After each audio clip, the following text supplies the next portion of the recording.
Sex education requirement है। देखो 13 की एज या 14 की एज में आज की डेट में बच्चा एडल्ट हो जाता है और उसको पता ही नहीं होता कि मास्टरबेशन कब से चालू करूँ, कब से ना करूँ। उसने वो अपनी अर्ली एजेस में करनी चालू कर दी, तो वहाँ पर आगे जाकर हमें देखने को मिलता है कि नाइटफॉल जैसे इश्यूज़, प्रीमैच्योर इजैकुलेशन के इश्यूज़ और ऐसी प्रॉब्लम्स के साथ वो घिर जाता होता है उसके वजह से। हाँ, आज सबसे कॉमन प्रॉब्लम्स लोग क्या फेस कर रहे हैं, आपके पास क्या प्रॉब्लम्स लेके आते हैं? यही है कि फर्टिलिटी इशू होना, फिर उसके बाद बच्चा ना होना।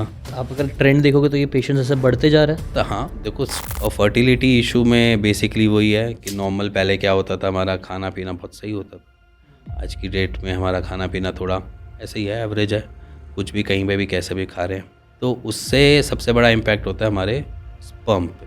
पहले के मर्द के मुकाबले अभी के मर्दों में टेस्टोस्टेरोन बहुत कम होते जा रहा है। सर बेसिकली अगर मैं आज की बात करूँ, टेस्टोस्टेरोन लेवल वैसे कम इसलिए भी जा रहा है क्योंकि आज की डेट में हम फ़ोन पे ज़्यादा हैं। कैसे, फ़ोन से क्या हो रहा है? आपने ऐसे भी कुछ केसेस देखे जिसके अंदर ये प्रॉब्लम्स लोगों को हुई और उन्होंने कुछ ड्रास्टिक स्टेप ले लिया?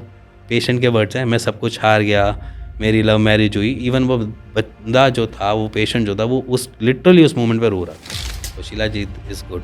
अच्छा, it's अगर good। टेस्टोस्टेरोन को बूस्ट करना है तो कर सकते क्यों हैं। अच्छा है, मतलब उसके पीछे कुछ रीज़न क्या है? अगर कोई प्लान कर रहा है, मे बी फैमिली प्लानिंग कर रहा है बट नहीं हो रहा, तो कब उनको कंसर्न सोचना चाहिए, ऐसा कुछ है? आजकल ईडी से रिलेटेड या फिर ऐसे भी रहते हैं बहुत सारे लोगों को, और भी कई इश्यूज़ आता है या फिर उनको कई बार साइज़ेस का भी रहता है। कोई भी चीज़ इस दुनिया में बनी नहीं है जो साइज़ को बढ़ा सके। कैसे पॉसिबल है सर? आपका कभी हाथ बढ़ा है? इसके अंदर भी सर्जरीज भी कराते हैं लोग ये सब चीज़ों के लिए, देखो जनरल चीज़ है, सर्जरी हो जाता है, सर्जरी करना। क्योंकि हम जिस टॉपिक के बारे में बात कर रहे हैं उससे रिलेटेड कई सारे टैबूज़ है, लोग बात करते हैं या नहीं करते हैं। तो ऐसा कोई चीज़ आपको लगता है कोई ऐसी बात है जो अभी भी नहीं हो रही है और होनी चाहिए, जिसके बारे में बात? वेरिकोसील के बारे में भी थोड़ी बहुत बच्चों को मालूम होना चाहिए। क्या होता है?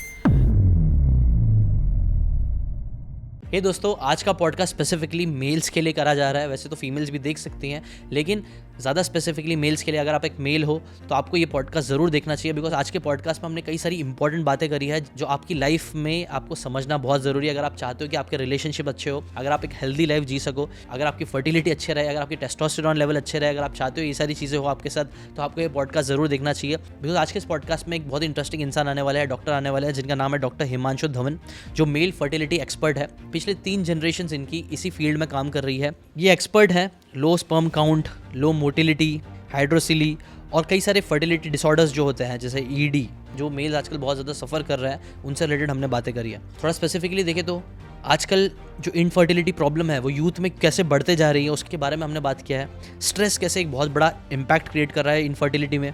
इंडियंस क्यों आजकल मैरिज से ज़्यादा योलो पे फोकस कर रहे हैं। वेस्टर्न जो ट्रेंड्स है वो कैसे हमारी लाइफस्टाइल ख़राब कर रही है। इनफर्टिलिटी की वजह से मैरिजेस कैसे ख़राब हो जाते हैं। अपना लिबिडो कैसे इंक्रीज़ कर सकते हो, अपने टेस्टोस्टेरोन को कैसे बढ़ा सकते हो। ऐसी कई सारी इंटरेस्टिंग बातें आज के पॉडकास्ट में आपको सीखने मिलेगी, इसलिए एंड तक ज़रूर देखना। Now let's start. So Himanshu ji, आप 9-10 सालों से इस फील्ड में हो, आयुर्वेदा फील्ड में है, और आपकी जो फैमिली बैकग्राउंड है वो भी इसी फील्ड में रहा है। Yes. आपके डैड, आपके ग्रैंडफादर इसी फील्ड में आते आ रहा है। तो पहला क्वेश्चन तो ये है कि आज सबसे कॉमन प्रॉब्लम्स लोग क्या फेस कर रहे हैं, आपके पास क्या प्रॉब्लम्स लेके आते हैं, और आपने ऐसा कुछ ट्रेंड देखा है जो अभी ज़्यादा हो गया है, पहले नहीं था में भी?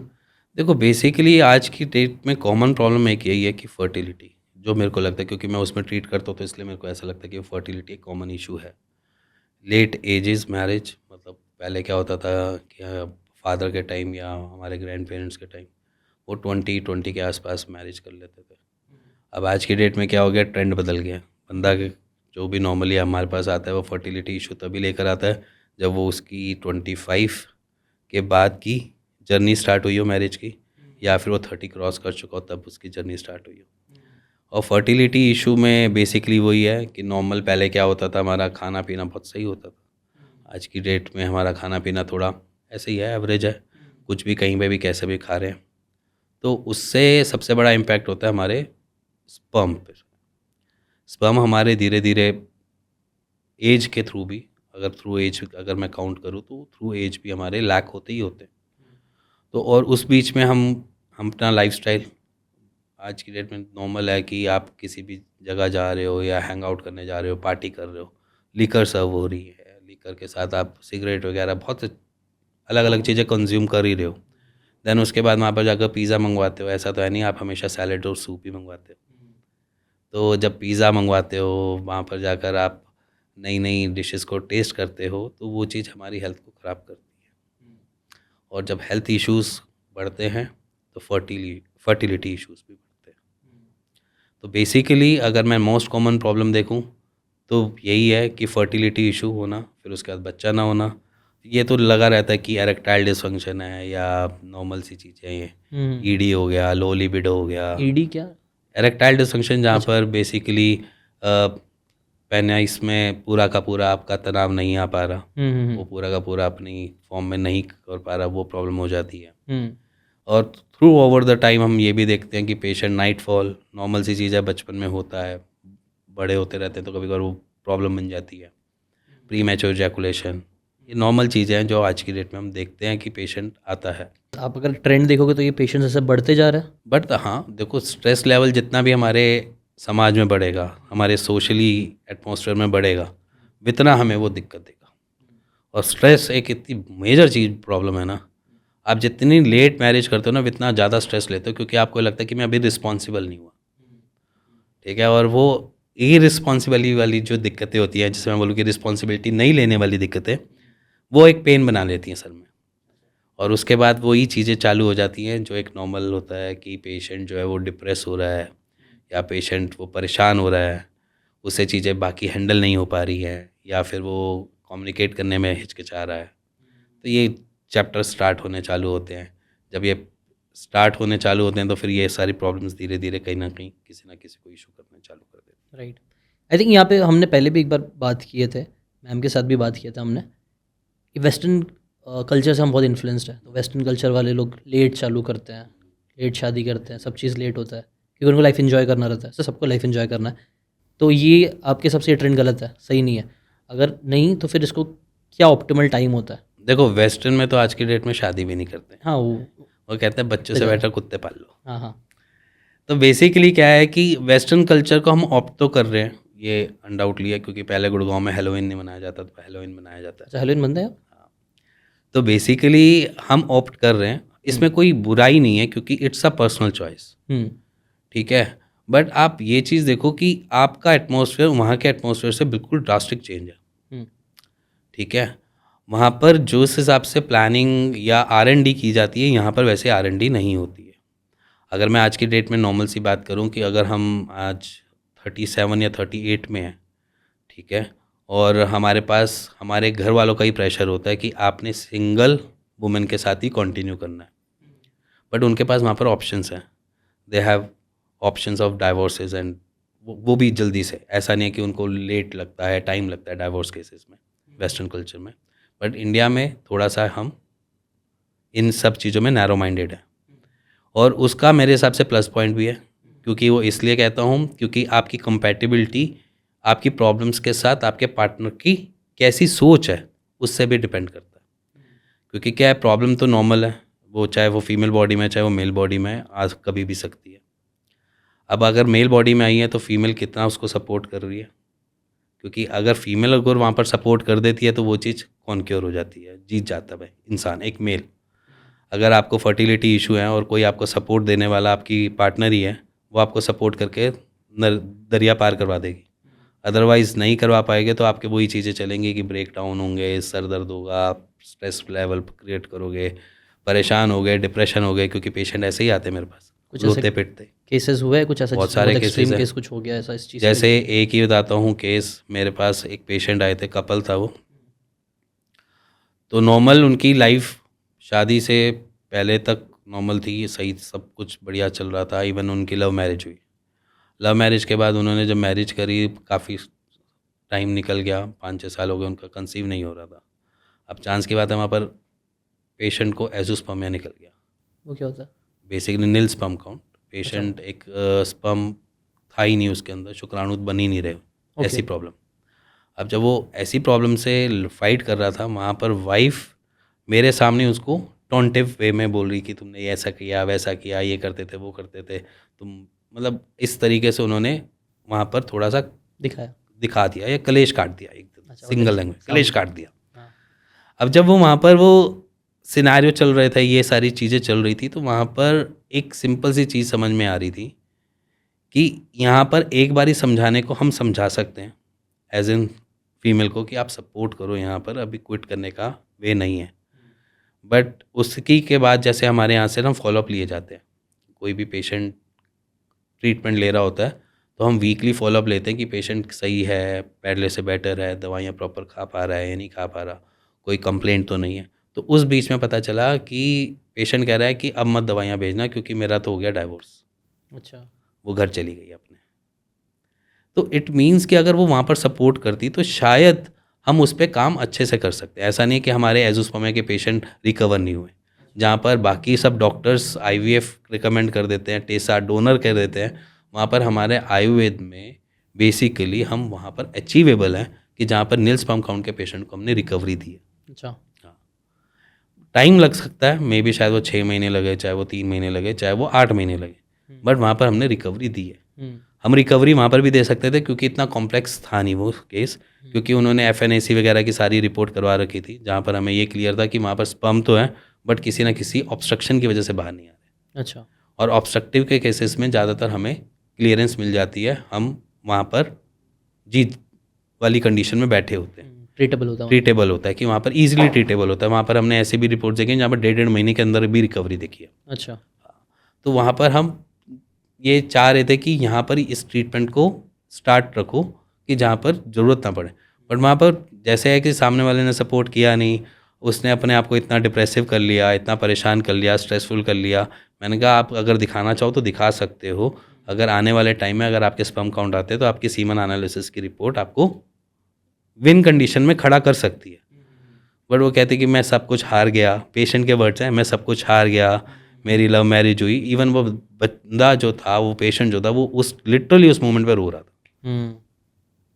तो एक ये जनरल एक प्रॉब्लम है जिसको मेरे ख्याल से एक एज ए कपल फाइट करे तो फ़ायदेमंद है, अगर सिंगल बॉडी करता है तो वो नुकसान में ही जाता है। राइट। आई थिंक कोई भी फील्ड हो, कुछ भी प्रॉब्लम लाइफ की, तो उसमें एक सपोर्ट होना बहुत ज़्यादा ज़रूरी है, जो हमारे साथ है, चाहे हमारे दोस्त है, चाहे हमारी फैमिली है, और स्पेशली पार्टनर है। और ये सारी बातें यूजुअली लोग दोस्त से भी करने शर्माएंगे, क्योंकि दोस्त तो टांग खींचने लग जाएंगे। नहीं, एग्जैक्टली वहाँ पर ना दोस्ती यारी के सामने ये चीज़ें बोली नहीं जाती, क्योंकि उसको लगता है कि मेरी मेल ईगो बिल्कुल क्रैश हो जाएगी। और क्या पता मेरे को सामने से कुछ ऐसे भी चीज़ें आ जाएं जो शायद नेक्स्ट लेवल हो, क्योंकि ऐसा होता है, जनरल होता है।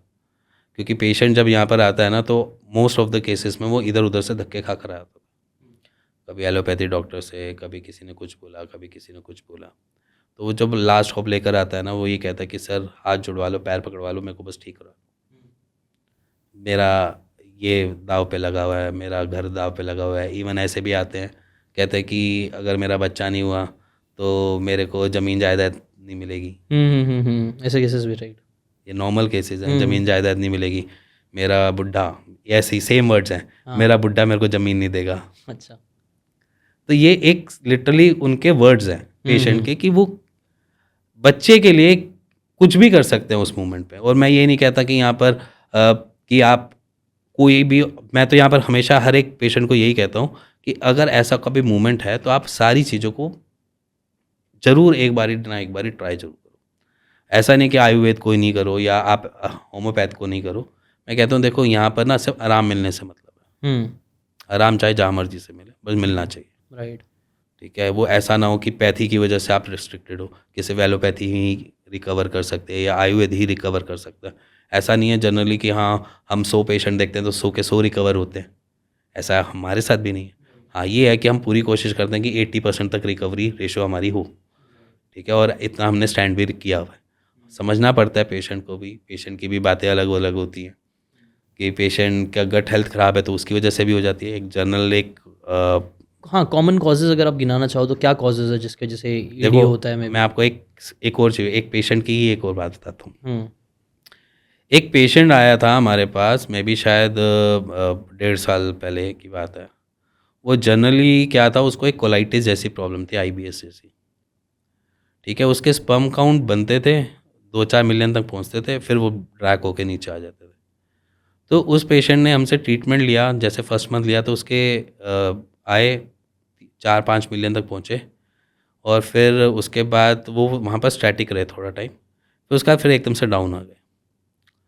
तो वहाँ पर जब हमने हिस्ट्री ली तो हमें आइडिया नहीं था कि वो कोलाइटिस का पेशेंट रह चुका है या था या IBS का पेशेंट था। नॉर्मल हिस्ट्री में हमने इतना गट हेल्थ के बारे में पूछा नहीं। अब चांस की बात है वहाँ पर उस दिन मैं खुद ही कॉल सुन रहा था। मतलब जैसे नॉर्मल होता है कि हमारे जो डॉक्टर है वो कॉल करते हैं, तो वहाँ पर मैं सुन रहा था उनकी कन्वर्सेशन। तो उसमें मैंने जनरली ऐसे ही बोल दिया कि इसकी गट हेल्थ के बारे में पूछो, क्योंकि 5 मिलियन जाते हैं, फिर 9 मिलियन आते हैं, फिर 5 मिलियन आ गए, फिर 3 मिलियन आ गए। ये ऐसी फॉर्मेशन थोड़ी डिफरेंट चल रही है, ऊपर नीचे अप डाउन बहुत हो रही है। तो मैंने जब वहाँ पर गट हेल्थ के बारे में बात करी तो गट हेल्थ एकदम से देखा जाए तो पूरी क्रैश थी। स्टूल, उसको हमारी दवाइयाँ खाने के बाद भी स्टूल पास करने जाना पड़ रहा है, उसको हर खाना खाने के बाद स्टूल पास करने जाना पड़ रहा है, मतलब उसको खाना खाने के बाद मोशन आ रही है बार बार।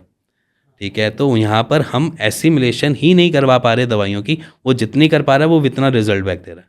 तो वहाँ पर हमने उसका ट्रीटमेंट ही पूरा का पूरा बंद किया। अच्छा। इतने में हमारे तकरीबन 2 महीने निकल गए थे। अच्छा। ठीक है, अब 2 महीने के बाद हमने उसका ट्रीटमेंट बंद करके फिर उसके गट हेल्थ की, या जैसे हम उसको गट को स्ट्रॉन्ग बनाने की कोशिश करी। ठीक है, उसका गट को स्टेबल किया, देन उसके बाद मेडिकेशन दी, और उसके बाद उसकी जो स्पर्म काउंट है सीधा ड्रास्टिक चेंज 50 मिलियन के आसपास है। अच्छा, वो प्रॉब्लम मेन समझने में टाइम लगा और उसको मालूम पड़ गई तो जल्दी। हाँ, एग्जैक्टली। देखो, मान के चलो अगर प्रॉब्लम हमको क्लियर हो जाए एकदम से फर्स्ट मीटिंग में, तो वहाँ पर हमने देखें कि रिजल्ट भी हमें बहुत जल्दी मिल जाते हैं। जहाँ पर हमें थोड़ा डिले लग रहा है, हमें सिस्टम को समझने में टाइम लग रहा है, क्योंकि देखो बॉडी टू बॉडी वेरी करती है। एग्जैक्टली। मेरी बॉडी अलग तरीके से वर्क कर सकती है, आपकी बॉडी अलग तरीके से। क्या पता मेरे पे दवाइयाँ कम सूट करें, आप पे ज़्यादा अच्छी करें। राइट। ठीक है, और ऐसा भी होता है कि अब जैसे आप नॉर्मली देखा जाए तो जैसे हम बहुत डिफरेंस देखते हैं, जो नॉन वेज खाते हैं उनकी बॉडी अलग तरीके से एक्ट करती है, और जो सिर्फ नॉर्मल वेजिटेरियन है उनकी बॉडी बिल्कुल अलग तरीके से एक्ट करती है। अच्छा। ठीक है, जैसे हम नॉन वेजिटेरियन एग्जाम्पल है, जैसे कुछ एग्जाम्पल जैसे मैं बताता हूँ। देखो, नॉन वेज के साथ हम ये देखते हैं कि वहाँ पर एसिमुलेशन करवाना दवाइयों का, एज इन आयुर्वेद में हमें थोड़ा सा स्लो दिखता है प्रोसेस। ओके। एज इन देखा जाए तो हम ट्रीटमेंट वे में देखें तो हम वहाँ पर देखते हैं कि रिकवरी जो है वो एज़ कम्पेयर टू स्लो है। जो वीगन है उनकी एसिमुलेशन फास्ट है, वो इसलिए क्योंकि उनके गट में इतनी मेहनत करने की ज़रूरत नहीं पड़ रही, और वहाँ पर उसके गट को हेल्प, मतलब ज़्यादा मेहनत करने की ज़रूरत पड़ रही है। तो यहाँ पर हम ये डिफरेंस देखते हैं कि जहाँ पर वीगन आ जाता है वो वहाँ पर हमारे जो मेडिकेशन है उसकी वर्किंग एकदम से स्पीड अप कर देती है। एक ये जर्नल है। ओके। ठीक है, ये एक क्राइटेरिया हमने अपनी ट्रीटमेंट के थ्रू नोटिस किया है। जो वीगन रहता है, जो ज़्यादा वेजिटेबल्स और ये सारी चीज़ों पे फोकस करता है, जैसे नॉर्मल जैनी हो गए, वो नहीं खाते नॉनवेज वगैरह इतना, तो वहाँ पर हमने देखा कि ट्रीटमेंट का जो रिज़ल्ट है वो हमें बहुत ज़्यादा क्विकली मिलता है। और जहाँ पर हम जैसे कम्युनिटी, क्रिश्चियन कम्युनिटी हो गई या मुस्लिम कम्युनिटी हो गई, वहाँ पर चलता है, नॉर्मल है, उनकी ईटिंग हैबिट्स हैं, तो वहाँ पर हम देखते हैं कि हमको वहाँ पर स्लो प्रोसेस दिखता है, थोड़ा सा टाइम लगता है रिजल्ट्स मिलने में। बट रिजल्ट्स मिलते हैं। हाँ, बट रिजल्ट्स मिलते हैं, बट ये होता है कि टाइम टेकिंग इसलिए भी हो जाता है क्योंकि एक्चुअली उनका वो रोक भी नहीं सकते। अब मान के चलो घर में अगर मेरे चिकन बन रहा है तो मैं खाऊंगा नहीं क्या? खाऊंगा, ये ऑब्वियस ही बात है। अब ये तो नहीं कह सकता भैया ठीक है आप चिकन हटा दो, मैं ग्रेवी से खा लूँ। तो ये एक जनरल चीज़ें हैं जो मेरे ख्याल से हर फैमिली में अलग अलग ईटिंग हैबिट्स होती हैं, तो उसमें कुछ डिफरेंसेस मिलते ही मिलते हैं। राइट। वो कल्चर एक सेट हो गया रहता है और एक एनवायरनमेंट सेट हो गया रहता है, तो वैसी ही चीज़ें होती है। उसके अपोजिट जाके करना कई बार मुश्किल हो जाता है, स्पेशली खाने से। एग्जैक्टली। तो ये आप जैसे हम कॉजेस की बात कर रहे थे उसमें आपने ये बताया IBS भी होता है जो एक बड़ा इरिटेबल बाउल सिंड्रोम होता है बेसिकली। पेट जो हाँ, तो ये इरिटेबल बाउल सिंड्रोम होता है, इसमें बेसिकली हम देखते हैं कि इन्फेक्शन के थ्रू होता है ज़्यादातर ये। अच्छा। ठीक है, तो इन्फेक्शन से हमारी जो इंटेस्टाइन्स हैं वो थोड़ी सी इन्फ्लेम्ड हो जाती है, जिसकी वजह से हमें स्टूल पास करने में कॉन्स्टिपेशन भी फेस कर सकते हैं, या फिर बहुत लूज मोशन भी कर सकते हैं। ये डिपेंड करता है पेशेंट टू पेशेंट कैसा गया कैसा नहीं। अब वहाँ पर जब हम देखते हैं इन सारी चीज़ों को, तो बेसिकली अगर आप एलोपैथी में भी जाओगे वो भी कहेंगे कि आप अपनी डाइट को मैनेज करो, उसके से आपको सॉल्यूशन मिलेगा इसका, अदरवाइज इसका सॉल्यूशन नहीं है। राइट। बट आयुर्वेद के सपोर्ट से हम यहाँ पर हेल्प कर देते हैं, IBS को पेशेंट को भी इतना प्रिपेयर कर देते हैं कि उसकी जो फूड इनटेक का प्रोसेस है उसकी बॉडी में न्यूट्रिशन जो है वो ढंग से पहुँच जाए, या बॉडी में एसिमुलेशन फूड का अच्छे से हो जाए, जिससे जो एनर्जी आपको मिलनी चाहिए वो तो मिले कम से कम। और वो कैसे की जा सकती है? मतलब अगर कोई देख रहा है उसको अगर है ऐसा प्रॉब्लम, पहले तो ये IBS पता कैसे चलेगा? पेट सही नहीं रहेगा, आप बराबर फ्रीक्वेंट अगर बहुत ज़्यादा हाइपर कॉन्स्टिपेशन है तब IBS हो सकता है, या फिर बहुत ज़्यादा फ्रीक्वेंटली मोशंस आ रही हैं तो तब हम IBS को कैटेगराइज कर सकते हैं। तो बेसिकली अगर जनरली अगर मैं इवैल्यूएशन करूँ तो IBS के पेशेंट आपको कम मिलेंगे, कोलाइटिस के पेशेंट ज़्यादा मिलेंगे। कोलाइटिस में भी सेम ही होता है, वहाँ पर भी इन्फ्लेम्ड ही होती है बेसिकली इंटेस्टाइन्स, और इन्फ्लेमेशन की वजह से वो उसकी मूवमेंट हो जाती है कम, या वो ज़्यादा करेगा या कम करेगा। मूवमेंट इंटेस्टाइन की मूवमेंट होती है आगे धकेलने की कि निकाले, पास करें, बट वो मूवमेंट हो जाती है कम। और जब वो मूवमेंट कम हो जाती है या वो ज़्यादा हो जाती है तब हमें ये कॉम्प्लिकेशंस आती है। और ये नॉर्मल है कि गंदे पानी से हो गया, अच्छा, नॉर्मल सी चीज़ है, गंदा पानी हमने पी लिया तो इस वजह से प्रॉब्लम्स हम देखते हैं कि ये आई कोलाइटिस जैसी प्रॉब्लम जनरल मिल जाती है। ओके, साफ़ पानी नहीं हुआ, हमने कहीं का पानी पी लिया, कुएं का पानी पी लिया, हैंडपम्प का कहीं से पानी पी लिया, तो ये जनरली हमें देखने को मिल जाती है। तो मे यूजुअली कंटामिनेटेड वाटर से होता है, कंटामिनेटेड वाटर हो गया, तभी कहते हैं कि पानी को उबाल के पियो। और इसलिए बाहर का भी फिर अगर वो लोग गंदे पानी से खाना भी बन रहा है तो भी हो सकता है। एग्जैक्टली, खाना और पानी है, और कौन सी चीज़ है जो हम अंदर लेके मेन जाते हैं। हाँ राइट, तो मेन उसको मॉनिटर करना ज़रूरी है। मॉनिटर। इनमें डिफरेंस कुछ ऐसा समझ सकते हैं कि कैसे IBS है या देखो IBS और कोलाइटिस को समझना है तो दोनों के सिम्टम्स ऑलमोस्ट सेम है। कोलाइटिस थोड़ा अर्ली एजेस में हो जाता है, IBS थोड़ा वो बड़ा हो जाता है। अच्छा, जब वही चीज़ बड़ा होता है। कोलाइटिस जब बड़ी हो जाती है तो वो IBS की कैटेगरी में चली जाती है। अच्छा, तो उसके लिए प्रिकॉशन तो एक चीज़ कर सकते हैं, और अगर कुछ आयुर्वेद के हिसाब से हमें पेट सही रखना है तो कुछ चीज़ें रिकमेंड आप कर सकते हो, क्या करना चाहिए? आयुर्वेद के हिसाब से तो कुछ नहीं है, बट ये Okay. जनरल सबके लिए है। मॉडर्न कोई भी यहाँ पर बैठा होगा हाँ वो आपको एक ही चीज़ कहेगा, ज़्यादा से ज़्यादा फाइबर इनटेक करो। हाँ, जितना फाइबर इनटेक कर सकते हो उतना बेटर है। फल फ्रूट जो भी खा रहे हो फाइबर इनटेक के साथ करो, जूस वगैरह मत पियो। और हाँ, यहाँ पर सबसे बढ़िया चीज़ जो होती है जो हम रिकमेंड करते हैं वो कहते हैं कि थोड़ा सा प्री कुक्ड फूड में खाओ, सैलड वैलड्स मत खाओ। नहीं खाओ सैलड्स इस मूवमेंट में IBS और कोलाइटिस के मूवमेंट पे आप कोई सैलड मत खाओ, अच्छा, क्योंकि इसमें क्या होता है आपकी एसिमुलेशन वैसे ही स्लो हो गई है। अब आपने जो भी खाना है वो ऐसा खाना है जो जनरली जल्दी जाए, जल्दी से उस पर एक्शन होए और जल्दी से वो आपको एनर्जी दे पाए।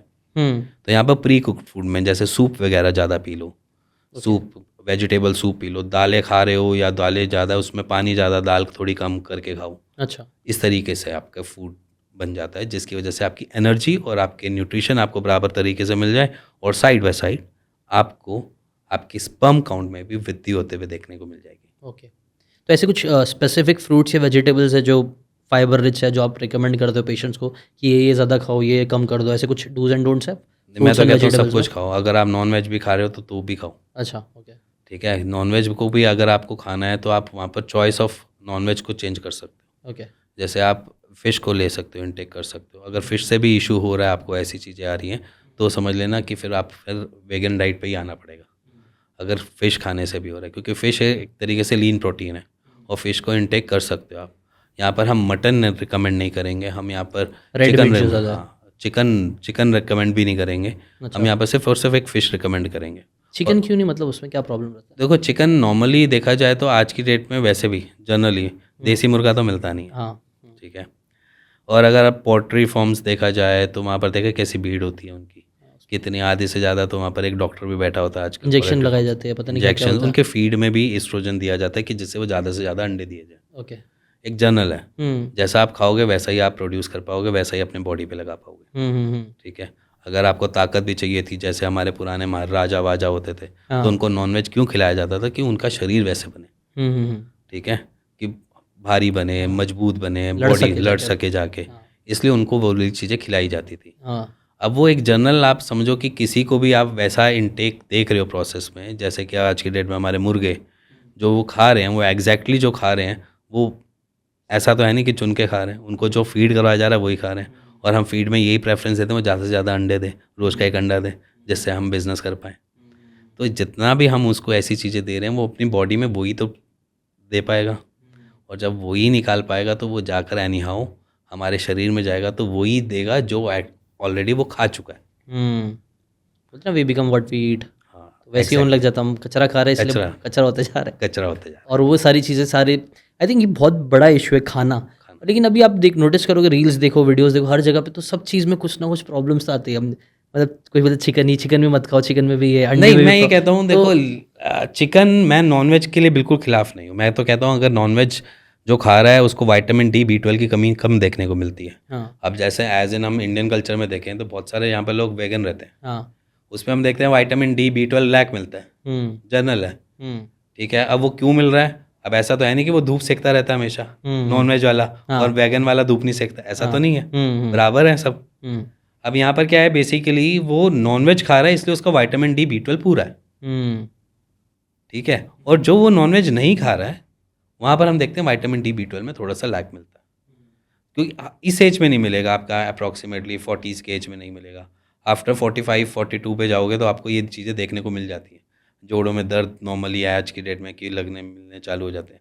पहले क्या होता था कि मिश्रण होता था खाने का, सारी चीज़ों को थोड़ा सा कैलकुलेटिव मोड में खाया जाता था। आज की डेट में सिर्फ बंदा खा रहा है, वो टेस्ट को बाहर है, समझ नहीं पा रहा कि उसने क्या खाना है। अब जनरली आप देखा जाए, कभी कभार आपको बैठे बैठे बड़े लंबे टाइम तक आप कुछ वेगे नहीं खा रहे हो आप, चलो मैं आपको एक बात बोलता हूँ, आप बड़े दिनों से आप सिर्फ नॉर्मल वेज खा रहे हो, आपको अंदर से क्रेविंग होगी अगर नॉन वेज की, वो इसलिए होगी क्योंकि आपकी बॉडी प्रोटीन मांगेगी, ठीक है, कुछ टाइम में, क्योंकि उसको पता है कि मेरे को प्रोटीन लेना किससे, एनी हाउ उसने प्रोटीन लेना है कि वो चिकन से मिलेगा, तो आपको चिकन बार बार याद दिलाएगा, आपके मुंह में चिकन को देखकर या स्मेल को सूंघकर या आपकी मुंह भर आएगा, पानी से भर जाएगा, मन करेगा खाने का बेसिकली। तो वो एक बॉडी को भी पता होता है कि मेरे को कहाँ से क्या चीज़ मिलनी है, इसलिए वो आपको टेस्ट डेवलप करके देता है। टेस्ट भी ऐसे डेवलप नहीं होते, किसी दिन ऐसे बैठे बैठे आपको आइसक्रीम याद आ जाएगी, ठीक है, वो जनरली ऐसे होता है कि मतलब आइसक्रीम याद आई, ऐसा है कि सामने मोमोज देख रहे हैं तो मोमोज खाने, ऐसा वाला नहीं होता।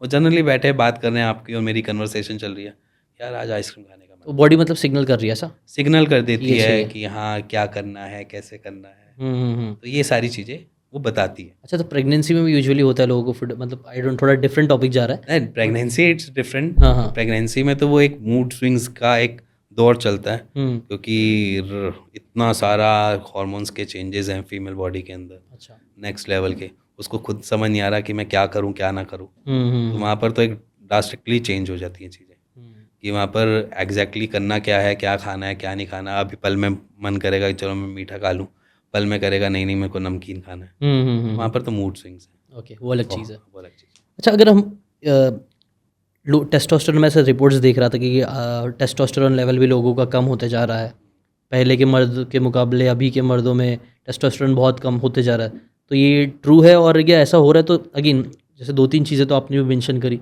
लोग स्ट्रेस बहुत ले रहे हैं, आई थिंक वो भी रीज़न होगा, फूड का इंटेक है, और भी क्या रीज़न है जिसकी वजह से ये आप देख रहे हैं ट्रेंड नीचे जाते जा रहा है? सर बेसिकली अगर मैं आज की बात करूं, टेस्टोस्टेरोन लेवल वैसे कम इसलिए भी जा रहा है क्योंकि आज की डेट में हम फ़ोन पे ज़्यादा हैं। अच्छा, कैसे? फ़ोन से क्या हो रहा है? देखो फ़ोन से कुछ नहीं है, आप डेली की रूटीन देखो अपनी, ठीक है, आप अपनी जनरली रूटीन देखना। पहले क्या टाइम में होता था कि एक जनरली बंदा अपनी एक्सरसाइज कर रहा है, अब जैसे आप पास्ट होगा, आपके फादर होंगे जिस भी अपने विलेज से बिलोंग करते होंगे, वो जाते होंगे खेती बाड़ी करते होंगे, कुछ ना कुछ एक्टिविटी ऐसी परफॉर्म करते होंगे जिसकी वजह से फिजिकल एक्टिविटी उनकी चलती रहती है। जितनी आपकी फिजिकल एक्टिविटी है उतना आपका टेस्टोस्टेरोन बूस्ट है, जितनी आपकी लैक ऑफ फिजिकल एक्टिविटी है उतना आपका टेस्टोस्टेरोन लेवल लो है। ओके, तो फिजिकल एक्टिविटी मतलब बहुत बड़ा रोल प्ले करती है, बहुत बड़ा प्ले करती है। पहले क्या होता जा रहा है, सेडेंट्री लाइफस्टाइल मतलब बेसिकली बहुत बड़ी प्रॉब्लम है। अब एक चीज़ बताओ, अच्छा एक जनरल सी चीज़ बताओ, ऐसा कौन सा मेल है जिसके निप्पल्स नहीं होते? सबके होता है? नहीं होते। ऐसा कौन सा मैमल है?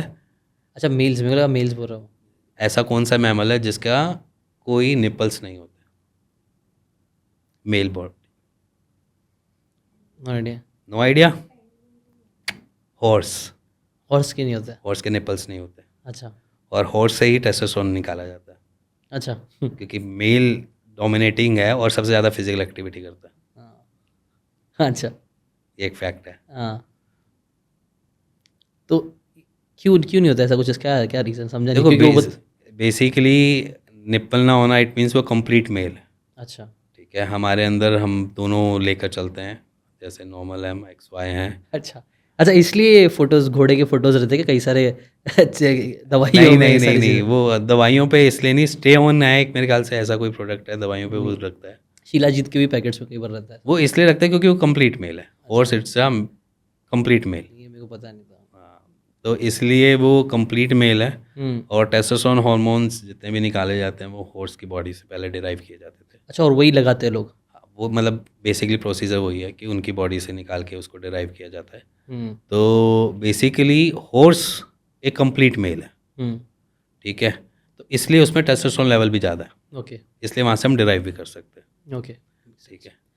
एक फिजिकल एक्टिविटी हो गया, स्ट्रेस का तो एक आई थिंक बहुत इंपॉर्टेंट है, और उसका मैंने कहीं तो पढ़ा भी था कि ये कैसे एक लूप में लोग कई बार फंस जाते हैं, जो आपने भी डिस्कस किया, एक स्टोरी बताया कि लोग पहले ही वो बेचारा स्ट्रेस में है, उसको नहीं हो पा रहा है, मे बी कुछ इश्यूज़ है, फिर घर से भी स्ट्रेस आ रहा है, फिर दूसरे लोग भी बोल रहे हैं, और फिर वो ट्राई कर रहा है, फिर नहीं हो पा रहा है, फिर तो एक नेगेटिव लूप में कई बार मर्द फंस जाते हैं। और देखो उसके जैसे मर्द जो है वो हमेशा ही फंसा हुआ ही है हर जगह से, पिटा हुआ मारा हुआ। पहले अपनी एजुकेशन के लिए पिट रहा है, हाँ, ठीक है, फिर सेटल होने के लिए पिट रहा है, फिर उसके बाद उसको सेटल होने के बाद अपने घर के लिए पिट रहा है, ठीक है। मर्द को मैं कभी कभार कहता हूँ बेचारा बन जाता है, वो वैसे ही है, सही बोलते हैं मर्द। मैं भी मर्द हूँ इसलिए बोलता हूँ धोबी का कुत्ता ना घर का ना घाट का। बीच में अटका रहा था। बीच के नहीं, ये तो एक स्लैंग हो गया, हाँ, हाँ, बट मैं एग्जैक्टली बताऊँ तो मर्दों के साथ ना रिस्पॉन्सिबिलिटीज ज़्यादा है। हम्म, अब एक सिंपल सी चीज़ समझो, हम्म, उसको इस बात का भी डर है कि मेरा अगर लिंक खड़ा नहीं हुआ या मेरे लिंक में तनाव नहीं आया तो मेरे सामने वाला क्या कहेगा मेरे को। इस चीज़ का भी स्ट्रेस है मर्द को। Performance pressure. परफॉर्मेंस प्रेशर तो बाद में होगा, हाँ, पहले तो वो यही सोच रहा है कि अगर मेरा तनाव हुआ ही नहीं हाँ, हाँ, तो मैं सामने वाला क्या बोलेगा मेरे को। राइट, राइट, परफॉर्मेंस प्रेशर तो बाद में होगा जब उसको परफॉर्मेंस मिलेगी या मिलने वाली होगी। राइट। अच्छा, तो ऐसा कोई बंदा है जो देख रहा है, अगर उसको कुछ इश्यू हो रहा है तो उसको क्या करना चाहिए, कुछ प्रैक्टिकल स्टेप बाय स्टेप क्या करे हो? देखो अगर कोई भी ऐसी चीज़ लग रहा है कि आप डर रहे हो या घबरा रहे हो अपने फर्स्ट इंटरकोर्स को लेके या फर्स्ट ऐसी चीज़ को इन्वॉल्व होने में, फिजिकली रिलेशनशिप बनाने में, तो पहली चीज़ है कि आप पहले तो अपने दिमाग से निकाल दो जो भी आपने खिचड़ी पका रखी है कि ऐसा होगा वैसा होगा, ऐसा होगा ऐसा होगा, इस तरीके से होगा ऐसे होगा, ये सारी खिचड़ी निकाल दो।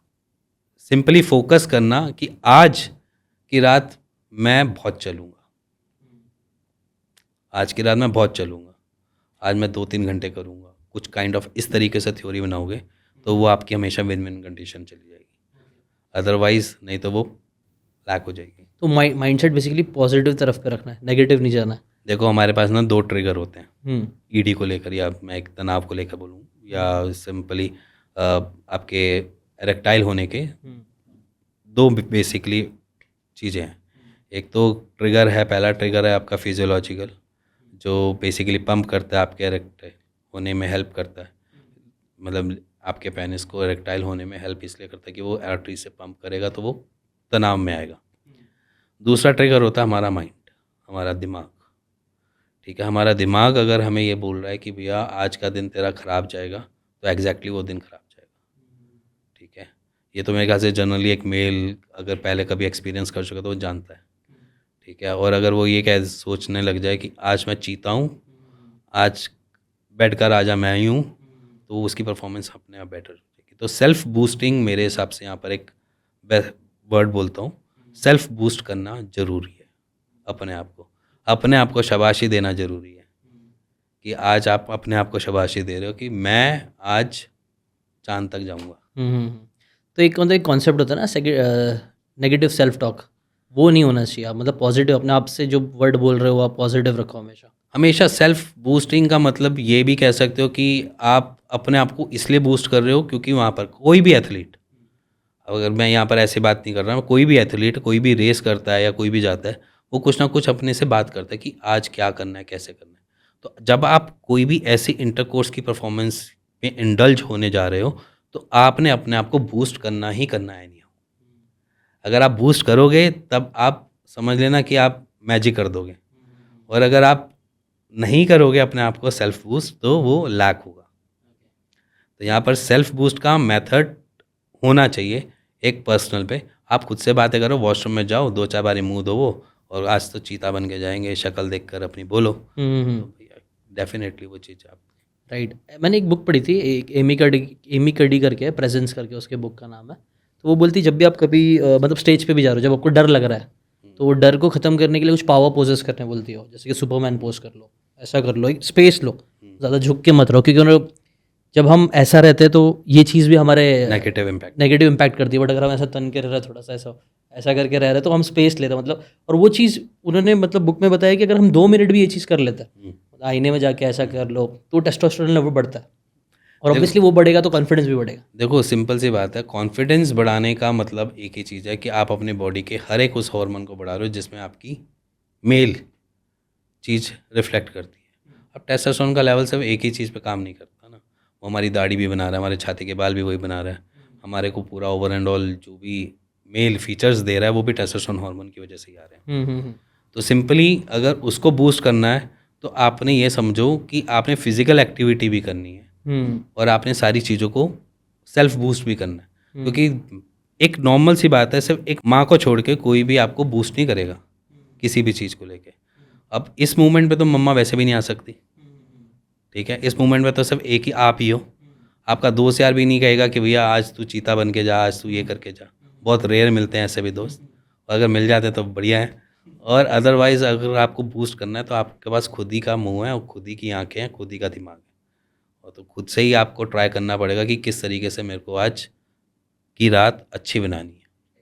आपने ऐसे भी कुछ केसेस देखे जिसके अंदर ये प्रॉब्लम्स लोगों को हुई और उन्होंने कुछ ड्रास्टिक स्टेप ले लिया, मतलब कुछ गलत कर लिया अपने साथ, ऐसा कुछ हुआ है ऐसा? देखो ड्रास्टिक स्टेप्स तो देखो क्या होता है कि जब हम किसी भी ट्रीटमेंट में होते हैं और जब हमें ये चीज़ें पता चलती हैं कि कुछ ऐसा हो रहा है, या जैसे मैंने डाइवोर्स का केस बताया कि वो भाग गई और वो रो रहा था बंदा, ऐसे केसेस बहुत होते हैं, क्योंकि जनरली आज की डेट में नॉर्मल है, आज की डेट में डाइवोर्स होने के भी रीज़न मेरे हिसाब से 50 या 40% तो यही होते होंगे, ओके। शायद इससे भी ज़्यादा होते होंगे, बट मैं एक नॉर्मल रेशो लगा रहा हूँ। क्योंकि कई बार तो बात सामने आ भी नहीं पाती है, सारी सामने चीज़ें छुपी रहती है। एग्जैक्टली। तो ये एक नॉर्मल इशू है। अगर आप लो लिबिडो के साथ भी एक अपनी फैमिली प्लान कर रहे हो तो भी इश्यूज आते ही हैं, क्योंकि उसके बाद female partner she also want something, ठीक है, अगर वो समथिंग वाला मटेरियल आपके साथ नहीं मिलता तो वो भी ऑब्वियस सी बात है कि वो कब तक चला लेगी, एक ऐसी भी सोच है, वो कब तक चलाएगी। बट मैं यहाँ पर हमेशा गलत कहता हूँ, एज एन हम आयुर्वेद में पढ़ते थे तो यहाँ पर एक ही चीज़ है, जो फीमेल है जो उस मेल को वो कहीं तक भी उठा सकती है, एक फीमेल ही है जो कहीं तक भी उसको ले जा सकती है। एक ही जनरल चीज़ है कि अगर आपका पार्टनर फीमेल बहुत सपोर्टिव है ना तो उनकी रिकवरी हमने बहुत बढ़िया भी देखी है। ऐसी बात नहीं है कि जहाँ मैंने नेगेटिव एस्पेक्ट बताया वहाँ पर मैं पॉजिटिव एस्पेक्ट भी बताता हूँ।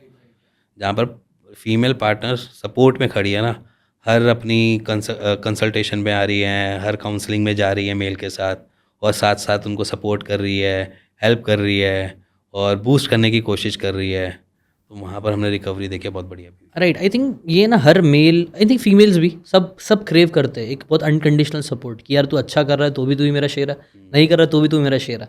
तो जो कोई बिना कंडीशन के तुमको सपोर्ट करे, तुमको प्यार करे, तो वो चीज़ अपने अंदर भी कॉन्फिडेंस करती है कि यार अब तो इसके लिए करूँगा, और वो आ जाता है अपने अंदर आ जाता है। तो आई थिंक वो सपोर्ट बहुत बहुत इंपॉर्टेंट है जो हर इंसान के लाइफ में ना। मैं भी ऐसा बिलीव करता हूँ कि एक दोस्त, कोई तो एक ऐसा पार्टनर होना चाहिए जिसके सामने आप अपनी सबसे खराब चीज़ें भी बोल सको, अपनी अच्छी चीज़ें भी बोल सको, और वो आपको बिना जज किए आपको सपोर्ट करे कि चल ठीक है, कोई बात नहीं, हो जाएगा सही। और आजकल का आई थिंक ये लाइफस्टाइल ऐसी चल रही है कि हम लोग इतने मोबाइल में घुसे हुए हैं, हम लोग अपने में इतना घुसे हुए हैं कि हम वो सपोर्ट भी कई बार मोबाइल में ढूंढने की कोशिश करते रहते हैं, शायद आजू बाजू में वो सोशलाइजेशन और ये सारी चीज़ें नहीं करते। तो वो भी आई थिंक बहुत बड़ा प्रॉब्लम है। सर देखो ना, आज की डेट में सोशल लाइफ हमारी नॉर्मली फ़ोन्स पे ही है। अभी आपसे 5 मिनट पहले मैंने अभी फ़ोन ही आया था, उससे फ्रेंड से बात किए हुए 8 साल पहले ही हुई थी बात मेरी।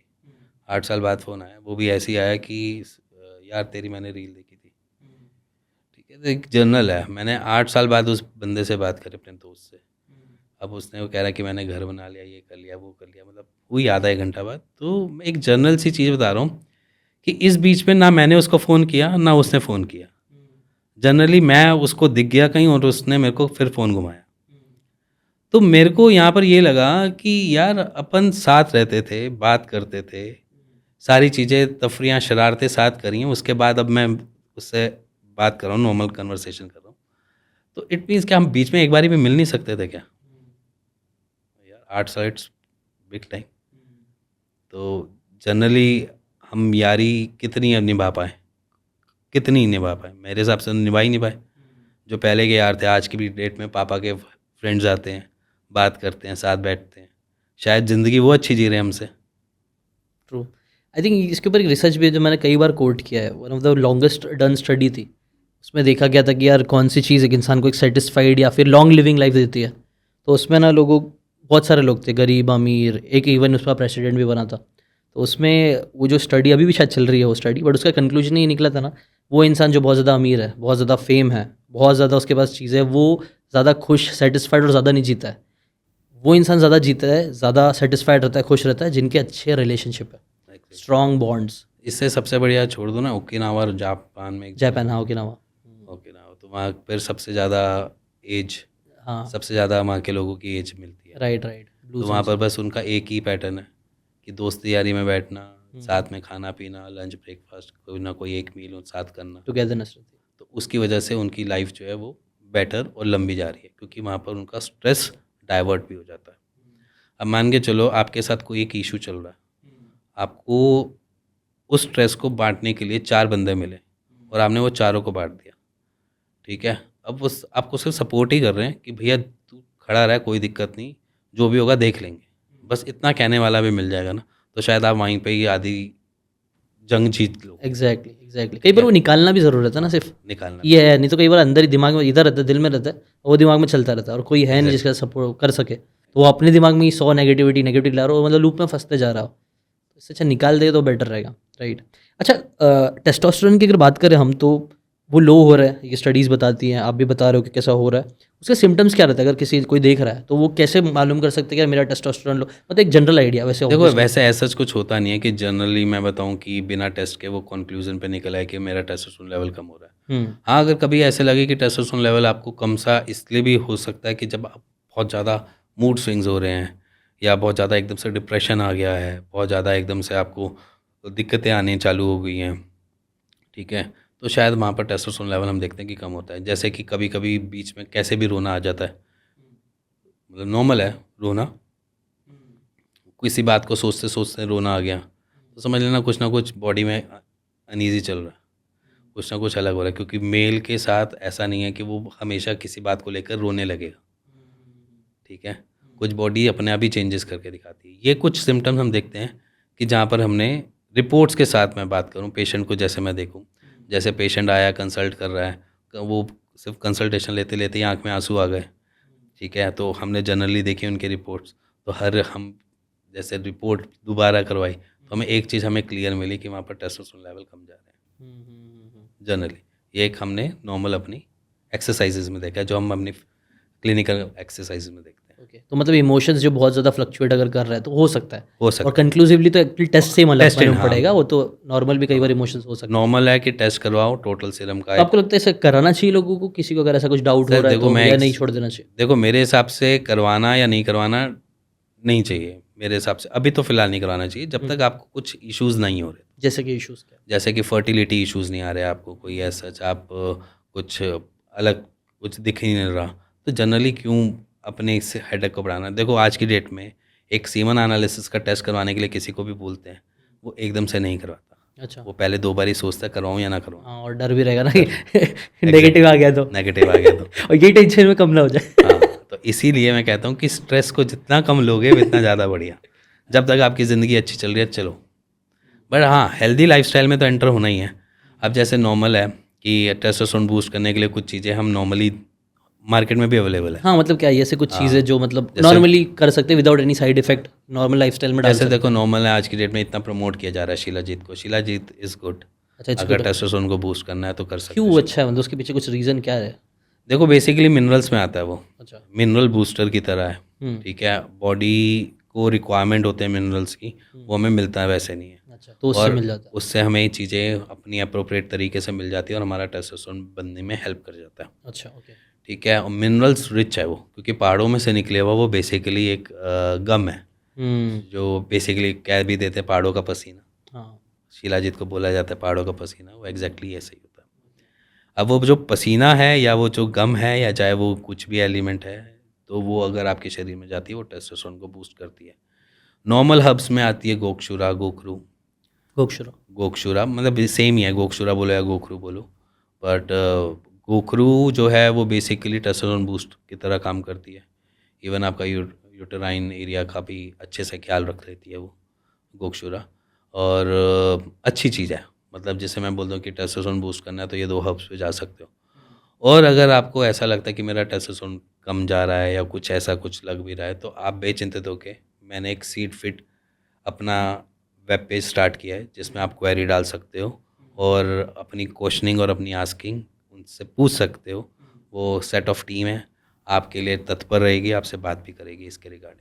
ओके, तो वो लोग क्वेश्चंस के हिसाब से आंसर देके बताएंगे क्या करना नहीं, चाहिए क्या एक्चुअली क्या होता है कि टेस्टोस्टेरोन के लिए अगर आपका कम हो रहा है तो गाइड करेगी कि आपको करवाना चाहिए नहीं करवाना चाहिए। हम्म क्योंकि अभी क्या होता है, नॉर्मली सीमन एनालिसिस का टेस्ट के लिए जैसे मैं बोलता हूँ तो हर कोई तो करवाता नहीं है। हम्म ठीक है, तो हमने एक सेट ऑफ टीम बनाई है जो स्पेशली उनके लिए है जो बहुत घबरा रहे हैं, जिनको अपनी सेक्स लाइफ को भी देख कर दिक्कत हो रही है।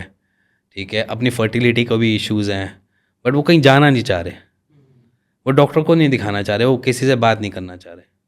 तो इसलिए मैंने एक सेट ऑफ टीम बनाई है जो सिर्फ जनरली उनको प्रमोट करने या जनरली उनकी खुद की हेल्प करने के लिए, क्वेरीज को आंसर करने के लिए एक बनाई है। तो जहाँ पे मतलब अब बट एटलीस्ट शेयर कर सको, अगर कोई शेयर करने के लिए नहीं हो ऐसा कुछ एग्जैक्टली बता क्या होता है कि आप जनरली किसी से भी ये वाली चीज़ें नहीं शेयर करते हो। ठीक है, क्योंकि पेशेंट कतराता है। पेशेंट को अगर नॉलेज पहले मिली होती तो वो इस बारे में बात भी करता। आप गांव देहात में चल जाओ, वहाँ पर तो अलग अलग चीज़ों से उसको नाप तोल दिया जाता है। ठीक है, और अगर आप सिटी में भी चले जाओ तो वो एक सेक्सोलॉजिस्ट की बोर्ड के अंदर घुसने से 2 बारी पहले सोचेगा। बोर्ड पढ़ते वक्त भी कहीं लगता है एग्जैक्टली मतलब मैं तो पढ़ रहा था, अच्छा नहीं नहीं ये सब नहीं। तो वही आज की डेट में उनका तरीका भी आज की डेट में वही है, दीवार पे लिखने का। दीवार पे लिखा होता है और ये समझो कि वो नॉर्मल होता है, डॉक्टर बंगाली, ये वो चीज़ें लिखी हुई होती हैं। तो एक टर्म है कि जहाँ पर आप जाकर बात कर सको। ठीक है, अब आप जाते भी हो नॉर्मल, अब जैसे बहुत सारे पेशेंट मेरे पास आते हैं कि वो पेन हो रहा है, पेन हो रहा है, पेन हो रहा है, टेस्टीज में पेन हो रहा है। अब यूरोलॉजिस्ट के पास जाते हैं, यूरोलॉजिस्ट उनको एक पेन किलर, नॉर्मली है कि फर्स्ट जब कंसल्टेशन हुई उनकी तो उन्होंने पेन बताया तो उन्होंने एक नॉर्मल पेन किलर दे दी। उनके 2-4 टेस्ट करवाता है, वो टेस्ट ही नहीं करवाते, डरते हैं कि कुछ निकलना है, ये ना हो जाए वो ना हो जाए। क्योंकि आज की डेट में आधे से ज़्यादा बंदा गूगल से पढ़ रहा है। वो गूगल पे जाता है, लिखता है टेस्ट, वो कैंसर बता दे तो वैसे ही आधी सिट्टी पिट्टी गुल हो गूगल पे जाती है। मतलब ये सबसे नीचे तो कुछ होता ही नहीं, हार्ट अटैक कैंसर मतलब छोटी मोटी बीमारी आती नहीं, नहीं, तो जनरली बढ़िया क्या होता है कि वो आपको सिर्फ ये बताना चाह रहा है कि ये प्रॉब्लम हो सकती हो सकती है और अपना ध्यान लेकिन वहीं पे जाता है। है। हाँ एग्जैक्टली, वो ये नहीं कह रहा कि गलत है। ऐसा नहीं है कि पेन होना कैंसर नहीं शो करता, हो सकता है, प्रोबेबिलिटी बट कम होती है प्रोबेबिलिटी बहुत। कम है, बस सबको नहीं हो सकता। इसमें बहुत सारी प्रॉब्लम्स आ जाती हैं, जैसे वेरिकोसील आ जाता है, स्पर्मेटोसील आ जाता है, ऑर्काइटिस आ जाता है, फ्यूनिकुलाइटिस आ जाता है। ठीक है, नॉर्मल इंजरी हो सकती है, एपिडोमाइटिस आ जाता है, एपिडेमल में सूजन आ जाती है। ऐसी बहुत सारी चीज़ें हैं जो पेन हमें दे सकती हैं। बहुत सारे रीजंस। हाँ ठीक है, हम बट ये है कि हम लेकर ही उसको बैठ जाते हैं कि भैया ये चीज़ हो जाएगी तो क्या करूँगा मैं। तो फिर उसके बाद दूसरी थ्योरी उनके दिमाग में और चलती है कि मेरे टेस्टिस निकल जाएंगे, अच्छा। अब मेरे को निकलवाने पड़ जाएंगे, आगे मैं मर्द नहीं रहूँगा। हाँ हाँ तो ये एक नॉर्मल सी चीज़ें हैं जो एक जनरली पेशेंट सोचता है, हाँ। और मेरे हिसाब से वो गलत सोचता है। हम्म ठीक है, अब यही वाली बात होती है ना, जैसे हमारे पास पेशेंट आते हैं वेरिकोसिल के, कि मैं एलोपैथी में गया था, उन्होंने तो मेरे को सर्जरी रिकमेंड कर दी है, उन्होंने कहा सर्जन से मिल लो या सर्जरी उनसे, तो सर्जरी वाले कह रहे थे कल परसों में आ जाओ। तो मैंने कहा एक सिंपल सी बात समझो, जिस टाइप की स्टडी मैंने करी है मैं इतना ही ज्ञान आपको दूंगा ना, जनरल है। सही बात है। अगर मैं सर्जन होता तो मेरे को सर्जरी ही अच्छी लगती, राइट। और मेरे को सर्जरी के बारे में ही सबसे ज़्यादा मालूम होता, एग्जैक्टली। तो मैं वही आपको बोलूँगा कि सर्जरी करवा लो। ठीक है, और अगर मैं फिजिशियन हूँ, नॉर्मल फिजिशियन, एक जैसे अगर मैं आज की डेट में एलोपैथी फिजिशियन भी होता तो मैं आपको पहले दवाई दूंगा जनरली।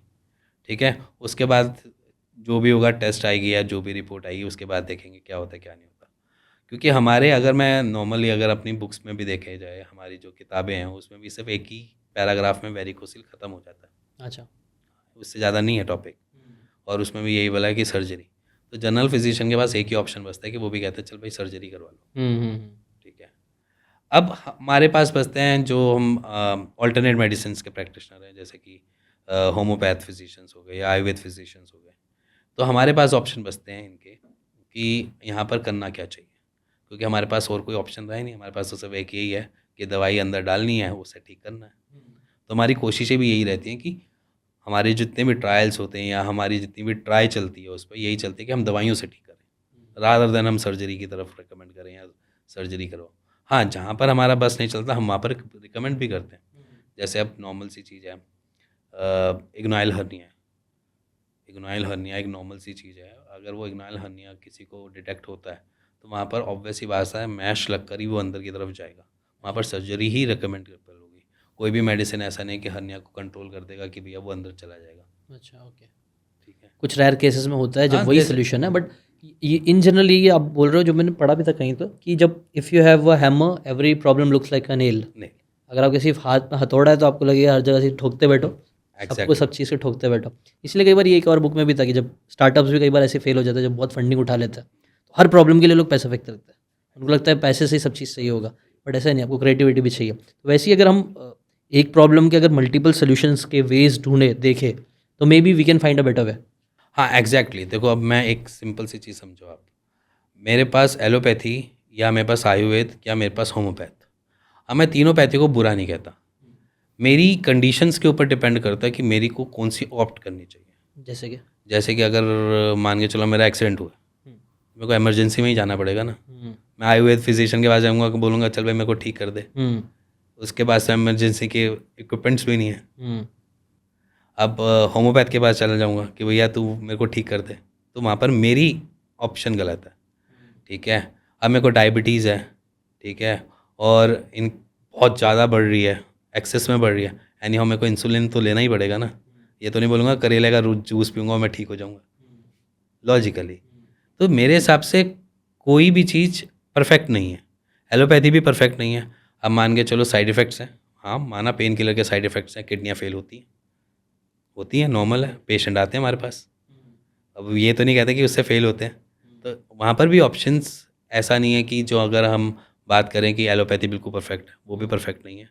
अगर मैं आयुर्वेद की बात करूँ तो आयुर्वेद भी पूरी परफेक्ट नहीं है। हाँ, जैसे एक्यूट और क्रॉनिक डिजीज़ में फ़र्क होता है। अगर आपको कुछ ऐसी बीमारी है जैसे लंबी खांसी चल रही है, वहाँ पर एलोपैथी आपको कुछ नहीं कर पाएगी, पर वहाँ पर आयुर्वेद या होम्योपैथ आपको कर जाएगा। रेस्पिरेटरी इश्यूज़ में होम्योपैथ का रोल बहुत अच्छा है। अच्छा, ठीक है। आयुर्वेद में जैसे सोराइसिस का रोल बहुत अच्छा है। अच्छा, ठीक है। मतलब जहाँ पर ऑटोइम्यून डिसऑर्डर भी आ गया, वहाँ पर हम उसको क्योर की तरफ ले जा सकते हैं। ठीक है। बट अगर मैं बात करूँ जैसे फर्टिलिटी इश्यूज़ हैं, जहाँ पर ओलिगोस्पर्मिया है, कभी कभार के पेशेंट कहता है कि हमारे इतने ही बन रहे हैं, इससे ऊपर बढ़ नहीं रहे, वहाँ पर आयुर्वेद अच्छा है। अच्छा, जैसे नॉर्मल है, जैसे यूनानी भी अच्छा है, यहाँ पर ऐसी बात नहीं है, यूनानी आयुर्वेद होम्योपैथ बहुत अच्छे हैं। अब बहुत सारी मेडिकेशन ऐसी भी हैं जो यूनानी में भी बहुत अच्छी हैं। ठीक है। जैसे अब बात करें इरेक्टाइल डिसफंक्शन में बहुत अच्छा काम करती हैं, कुछ माजुन है उसकी, बहुत अच्छा हेल्प करती है उसमें। तो ऐसा नहीं है कि आप किसी एक पैथी के अंदर फंसो, रादर देन है आपको ऑप्ट करने की एक चॉइस होता है कि आपने किस जगह ऑप्ट करना है। जैसे वेरिकोसील मैं कहता हूँ कि हमारे पेशेंट रिकवर करते हैं वेरिकोसील में विदाउट सर्जरी, तो वेरिकोसील के लिए आप आयुर्वेद चूज़ कर सकते हो। ये नहीं कहता आप मेरे पास आओ, अपने आसपास के फिजिशियन से भी बात करो। ज़रूरी थोड़ी ना कि हम आयुर्वेद फिजिशियन है तो हमारे पास ही आओ, और सारे फिजिशियन नहीं है कोई यहाँ पर। समझ रहा हूँ। तो आप एक्सप्लोर योर ऑप्शंस। हाँ, एक्सप्लोर करो और कि जहाँ आप देखो कहाँ पे ज़्यादा केस स्टडीज़ बनी हुई है, काइंड ऑफ यहाँ पे ज़्यादा इसका देखो केस स्टडीज़ आपको आयुर्वेद और होम्योपैथ में कम मिलेगी, हम्म, क्योंकि हमारा जो सिस्टम है वो इतना यूनाइटेड नहीं है। अच्छा, चाहे होम्योपैथ हो चाहे आयुर्वेद हो, यहाँ पर यूनाइटेड सिस्टम नहीं है। यूनाइटेड सिस्टम एलोपैथी में काफ़ी अच्छा है। तो मतलब कैसा यूनाइटेड? यूनाइटेड सिस्टम मतलब कि यूनिटी एज सच हमारे में इतनी एज सच फॉर्म नहीं करती। सब अलग अलग काम कर रहे ज़्यादा। हाँ, मतलब बेसिकली क्या होता है कि हमें ना दोनों प्रैक्टिस सिखाई जाती है, जैसे बीएमएस को, जिसमें एलोपैथी की भी प्रैक्टिस सिखाई जाती है और आयुर्वेद की भी सिखाई जाती है। अब वो हमारा चॉइस होता है कि हम आयुर्वेद ऑप्ट करते हैं या एलोपैथी ऑप्ट करते हैं। अब बहुत सारे हमारे जो कंपेनियंस होते हैं, डॉक्टर्स जितने भी थे हमारे जो थे, वो ज़्यादातर ऑप्ट कर लेते हैं एलोपैथी को, क्योंकि बीएमएस के पास राइट है कि वो एलोपैथी प्रैक्टिस कर सकता है कुछ ड्रग्स की लिमिटेशंस के साथ। तो ये चीज़ें जनरल हैं, तो यूनिटी कभी बन ही नहीं पाई। अगर सिर्फ एक आयुर्वेद को फोकस किया जाता तो शायद बन जाता। जाता। आई थिंक लोग अभी धीरे धीरे क्या मतलब काफ़ी ज़्यादा आयुर्वेद की तरफ जा रहे हैं, क्योंकि लोगों को लग रहा है, जैसे कि आपने कहा कि it's not just the only way, और भी तरीके हैं, और आयुर्वेदिक हमारे भी जो इतने सालों से चलते आ रहा है, इससे ये फ़ायदा होता है, इससे वो फ़ायदा होता है। कई बार ऐसा सुनने में आता है, वो जो नानी दादी के नुस्खे होते हैं, एक्चुअल में उसके ऊपर रिसर्च होती है, तो मतलब सब तो नहीं, बट मैंने कई सारे ऐसा देखा कि हाँ, वो एक्चुअल में काम करता है, तो वो रिसर्च करके मालूम पड़ जाता है। क्योंकि इतने सालों से लोगों ने प्रैक्टिस की है, उसको यूज़ किया है, उसका रिज़ल्ट देखा, तभी तो वो कुछ बना है, मतलब एक बेस है। तो वो बेस की इंपॉर्टेंस मुझे लगता है धीरे-धीरे लोगों को और आ रही है, और वो लोग और ऑप्ट करने की कोशिश भी कर रहे हैं। So coming back to fertility, अगर उससे रिलेटेड भी अगर आप कुछ ऑप्शंस, अगर किसी को लग रहा है ऐसा इशू है, अगर कोई प्लान कर रहा है, मे बी फैमिली प्लानिंग कर रहा है बट नहीं हो रहा है, तो कब उनको कंसर्न सोचना चाहिए, ऐसा कुछ है?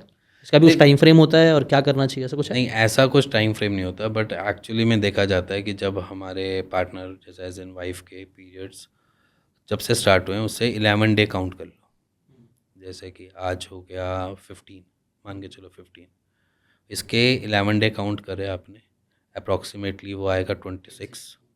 तो 26 के नियर बाय हमारी जो फीमेल बॉडी का एक फर्टिलिटी पीरियड जो होता है वो बड़ा बूस्ट होता है, मिड साइकिल से एकदम से स्टार्ट हो जाती है। तो वहाँ पर हम देखते हैं कि कंसीव के चांसेस बढ़ जाते हैं। ठीक है, एक जनरल है ये। ठीक है, और अगर आप बहुत लंबे टाइम से कंसीव करने की प्लान कर रहे हो तो शायद मेरे हिसाब से आपको एक बारी ना एक बारी डॉक्टर को कंसल्ट जरूर करना चाहिए। तो लंबा टाइम मतलब कितना, फिर भी कुछ ऐसा देखो अप्रॉक्स? एग्जैक्टली अगर देखा जाए तो इतना कुछ वो नहीं होता, क्योंकि कभी कभार 6 महीने भी बहुत लंबे लगते हैं हुँ। और कभी कभार साल भी कुछ नहीं लगता। टाइम रिलेटिव है। हाँ, टाइम रिलेटिव है, वो हमारे ऊपर डिपेंड करता है हाँ, कि मेरे को कब जागना है। हाँ। तो बेसिकली 3 6 महीने 2 महीने 3 महीने कुछ ऐसा कुछ नहीं है। अगर आपको जब भी जागना है तब आप अपने उस चीज़ को कंसीडर कर सकते हो, एज इन डॉक्टर से मिल सकते हो, गायनिक से मिल सकते हो। और अगर आपको कभी ऐसा लग रहा है कि भैया मेरी रिपोर्ट भी सही है और सब कुछ परफेक्टली हो सकता है फिर भी कंसीव नहीं हो रहा, तो मैंने स्पेशली एक चीज़ ऐसी बना रहा हूँ सीड फिट में ही, जिसमें मेरे को ये हेल्प मिल जाएगी कि जहाँ पर कंसीव के इश्यूज आ रहे हैं वो थोड़े कम हो जाएंगे। अभी क्या होता है कि एक जनरल इशू है कि मेल की रिपोर्ट्स भी नॉर्मल आ रही हैं, फीमेल की रिपोर्ट्स भी नॉर्मल आ रही हैं, बट वो कंसीव नहीं हो पा रहा। अब वहाँ पर एक ही चीज़ समझ में आती है कि आपका स्पर्म कितना हेल्दी है। हुँ।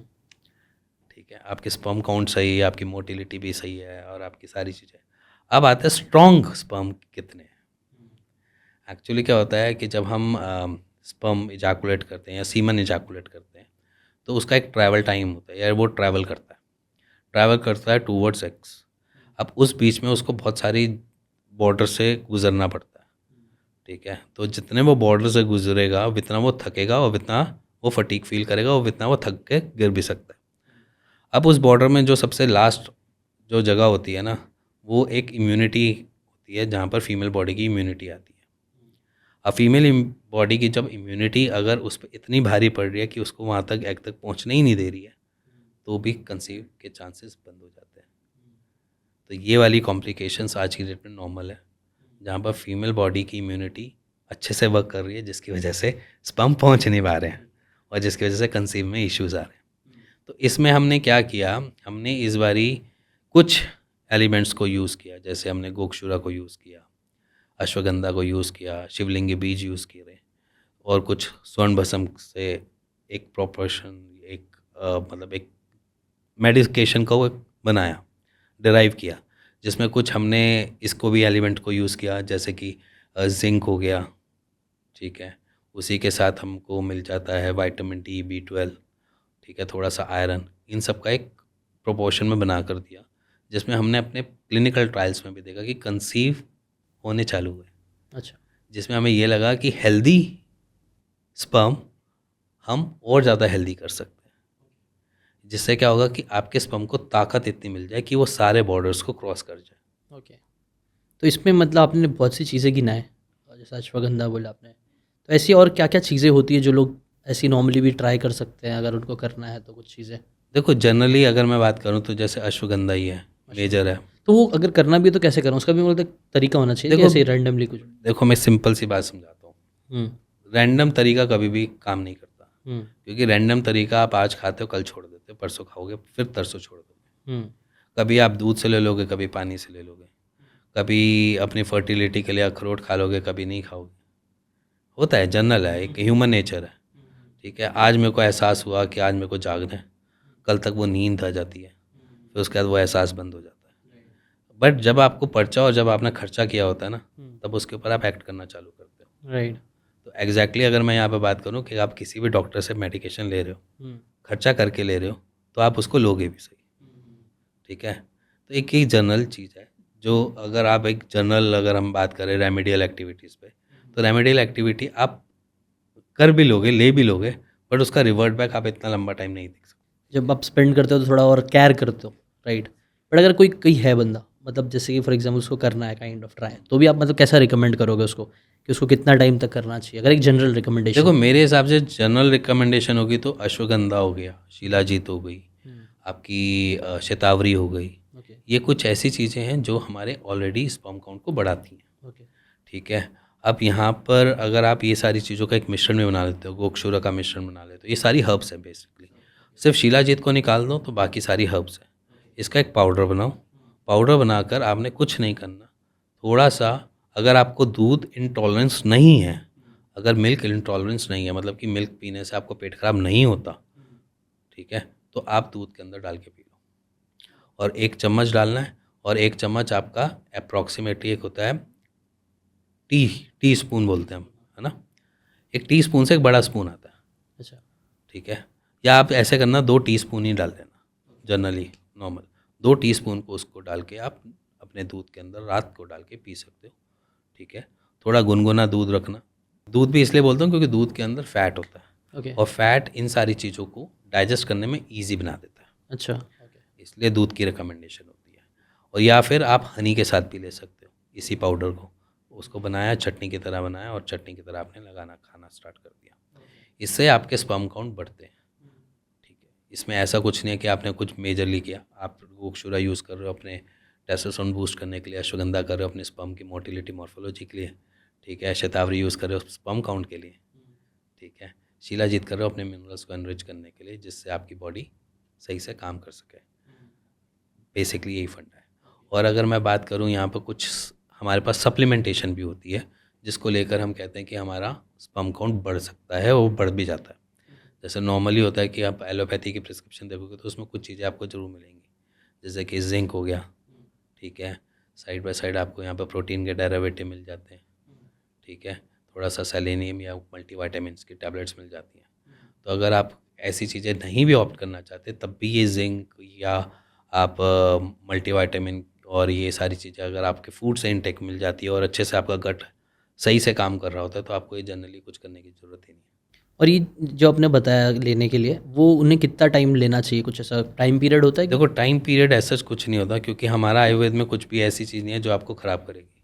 Okay. Side effects side effect है नहीं, कोई साइड इफ़ेक्ट नहीं है, तो कुछ ख़राब करने के चांसेस ही नहीं है। आप ख़राब करते हैं तब जब कोई बहुत लंबे टाइम से रसायन इनटेक कर रहा हो। रसायन मतलब कि मेटल यूज़ कर रहा हो। मेटल यूसेज में प्रिकॉशनरी रखना पड़ता है, क्योंकि जो भी मेटल यूज़ कर रहा है या रसायन यूज़ कर रहा है, तो वहाँ पर प्रिकॉशनरी सिस्टम स्टार्ट हो जाता है, क्योंकि वहाँ पर प्रिकॉशन रखना पड़ेगा, क्योंकि लंबे टाइम तक हम रसायन को इतना लंबा टाइम नहीं इस्तेमाल कर सकते। और हर्ब्स में कोई इशू नहीं, हर्ब्स जितनी मर्जी खाओ, क्या ही फ़र्क पड़ रहा है, हम मूली गाजर सब कुछ खाते ही हैं ना, तो उससे हमें कोई दिक्कत थोड़ी ना होती है। हर्ब्स तो वैसे ही है हमारे लिए से। Make sense. और आजकल ईडी से रिलेटेड या फिर ऐसे भी रहते हैं बहुत सारे लोगों को, और भी कई इश्यूज आता है, या फिर उनको कई बार साइजेस का भी रहता है देखो साइज़ का इशू हर एक मैंने बात करी है हर जगह। ये मतलब ट्रेंड, मतलब कई सुनने में आता रहता है, तो आप एड्स में भी देखोगे तो ऐसा इसके चलते रहते हैं, तो ये क्या है मतलब कोई भी चीज़ इस दुनिया में बनी नहीं है जो साइज़ को बढ़ा सके। अच्छा, वो सब अवॉइड करना चाहिए लोगों को। कई सारे लोग जो भी है अभी, गोलियां खाते हैं, मतलब देखो बहुत सी सिंपल चीज़ें सी करते बात हैं। हूँ, हमारी ये वाली मार्केट जो है ना बहुत बड़ी है। हाँ। अब इतनी बड़ी मार्केट का अप्रॉक्सीमेटली 60% से साइज़ बढ़ाने वाली मार्केट है, अच्छा। जिसमें पेशेंट को ये लगता है कि मेरा साइज़ बढ़ जाएगा। कैसे पॉसिबल है सर? आपका कभी हाथ बढ़ा है? कभी हाथ बढ़ा है? कभी पैर बढ़ा है? अच्छा बोला तेल लगाने से पैर बढ़ जाएगा क्या? नहीं बढ़ सकता, इम्पॉसिबल चीज़ है। आप एक चीज़ बताओ, बिना किसी ऐसे चीज़ के आप मेडिसिन से किसी भी स्ट्रक्चर को कैसे चेंज कर सकते हो? कोई स्ट्रक्चर चेंज हो सकता है? नहीं हो सकता ना। तो वो कैसे बढ़ सकता है? हाँ, ये हो सकता है कि तनाव अच्छा आ सकता है, आपका एरेक्टाइल बहुत अच्छे तरीके से हो सकता है, बहुत टाइटनेस आ सकती है उस जगह में। बट वो सब सही है करना या क्या ही फर्क, मतलब ऐसा कुछ नहीं है कि उसमें हम कोई दिक्कत ले रहे हैं या कुछ है।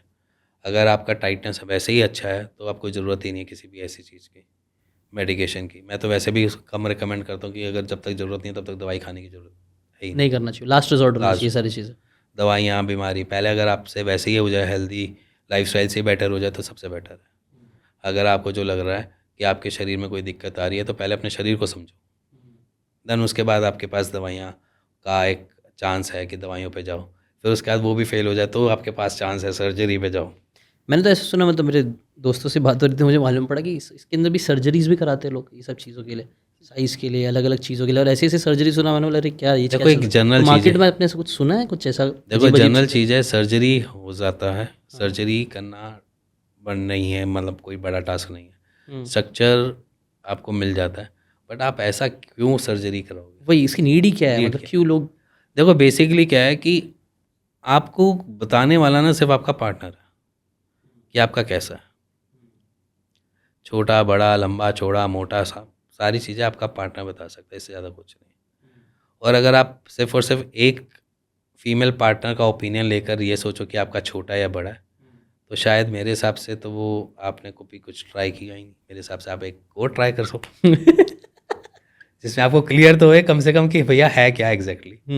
देखो सबका सेटिस्फेक्शन या प्लेजर का लेवल अलग अलग हो सकता है, ठीक है। मे बी शायद किसी का बहुत अर्ली हो सकता है और किसी का बहुत लॉन्ग लास्टिंग हो सकता है प्लेजर का, एज इन फीमेल बॉडी में भी, एज इन मेल में भी, वाइस वर्सा, दोनों के साथ सेम साइड प्रोसेस है।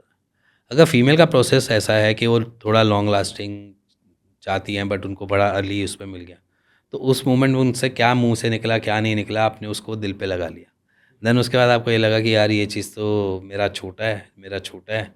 आपने उसी को सोच सोच के अपने उस जो भी सिस्टम चल रहा था उसको भी और कमज़ोर बना लिया। ऐसे केसेस आते हैं आपके पास? ऐसा कुछ नॉर्मली ये तो जनरली हर, मेरे ख्याल से हर एक क्लिनिक पे ऐसे पेशेंट मिल ही जाते हैं कि जो इसकी बातें करते हैं, मतलब जो कहते हैं कि मेरा छोटा है। मैंने कहा किसने बताया आपका छोटा है? हाँ, कहना मेरी वाइफ ने बोला छोटा है। आगे। मैंने कहा अच्छा। मैंने कहा वाइफ से पहले कभी इंटरकोर्स किया था? कह रहे नहीं।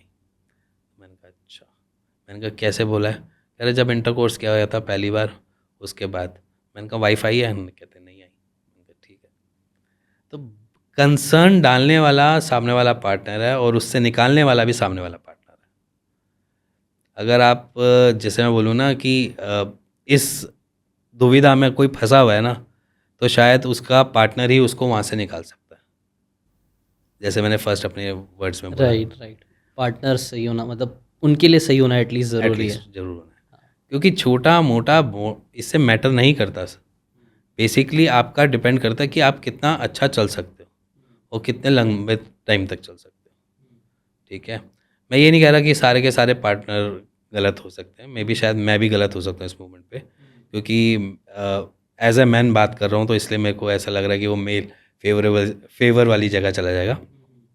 बट एग्जैक्टली देखा जाए तो हम ये सारी चीज़ें तभी जज करते हैं जब हमें कुछ कान में बात पड़ी आती किसी ना किसी की तरफ, और यूजुअली वो पार्टनर ही होगा, और तो कोई और कोई हो नहीं सकता। हाँ। हमारा दोस्त अगर ये नहीं कहेगा भैया तेरा छोटा मेरा बड़ा है जनरली।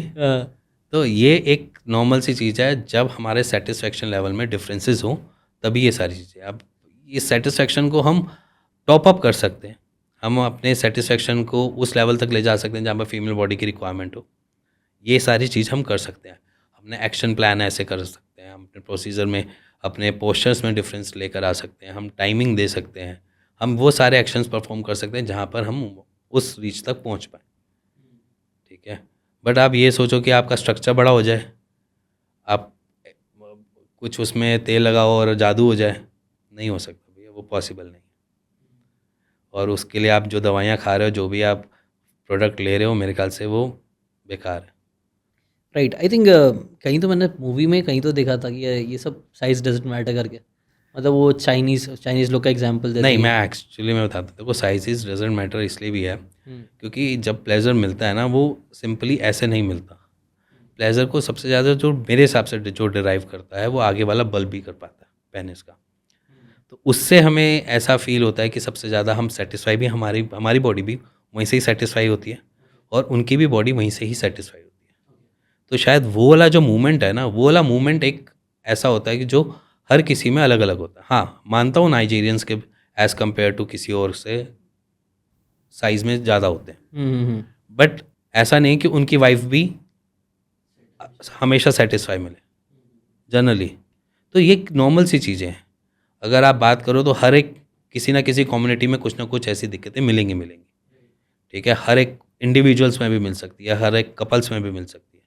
तो अगर आप ये सोचो कि भैया आपका छोटा और आपने उसको क्वेश्चन मार्क बना लिया, और आधे से ज़्यादा टाइम आप यही सोचते रह जाते हो कि भैया मेरा छोटा, मेरी फैमिली ऐसी हो जाएगी, मेरी वो हो जाएगी, तो वो समझ लेना कि वो गलत है।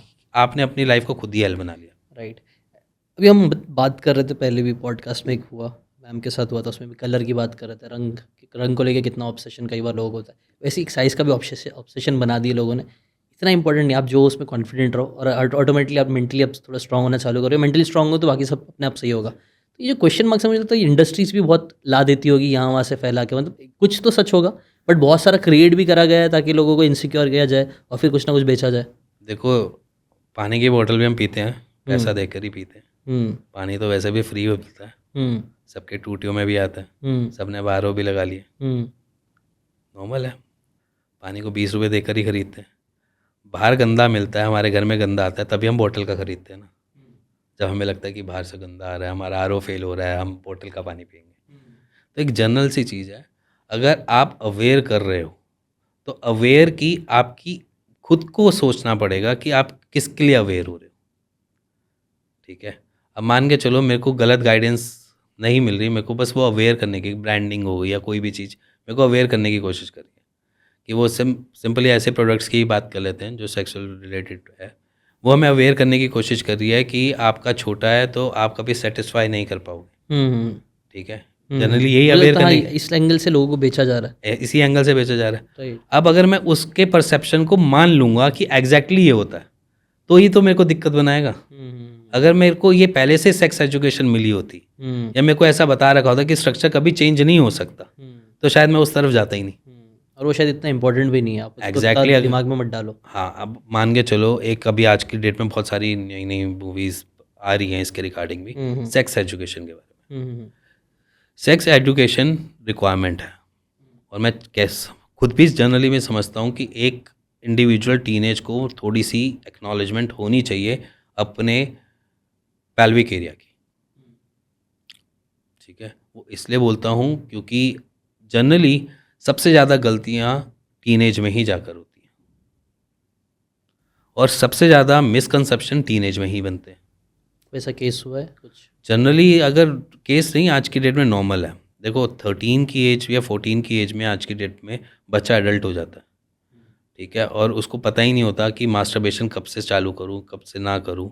अभी वो पूरा एडल्ट हुआ नहीं है, उसके दोस्त यार ने बोल दिया कि भैया मास्टरबेशन तो जनरल नॉर्मल सी चीज़ें कर ले, उसने वो अपनी अर्ली एजेस में करनी चालू कर दी। तो वहाँ पर आगे जाकर हमें देखने को मिलता है कि नाइटफॉल जैसे इश्यूज़, प्री मैच्योर इजैकुलेशन के इश्यूज़ और ऐसी प्रॉब्लम्स के साथ वो घिर जाता है होता है उसकी वजह से। हाँ, इट क्रिएट्स प्रॉब्लम। थोड़ा बहुत तो प्रॉब्लम होती है। अब वो excessive masturbation it's not a wrong thing, मैं नहीं कहता कि मास्टरबेशन गलत चीज़ है, but masturbation it's in control way और एडिक्वेट वे। ऐसा ना हो कि आप रोज़ डेली 2-3 बार ही कर रहे हो, कोई फ़ायदा नहीं है भैया। 2 बारी 3 बारी आप एक दिन में आप मास्टरबेट कर रहे हो, आप अपने उस जगह को कितना यूज़ कर लोगे, ठीक है। बेसिकली अगर मैं बात करूँ तो टेस्टीज़ भी अगर आपके 2 मास्टरबेशन के बाद तो वैसे ही बोल देता है भैया बस कर दे, अब इससे ज़्यादा मत चला, बट फिर भी उसको अपनी गन चलानी है तो चलाता है, उसको कहता है मौज आ रही है, स्ट्रेस रिलीफ हो रहा है। तो ये सारी चीज़ें एक जनरल चीज़ है, बट यहाँ पर बच्चे को पता होना चाहिए कि मास्टरबेशन आपकी कौन सी राइट एज में आनी है, कब आनी है।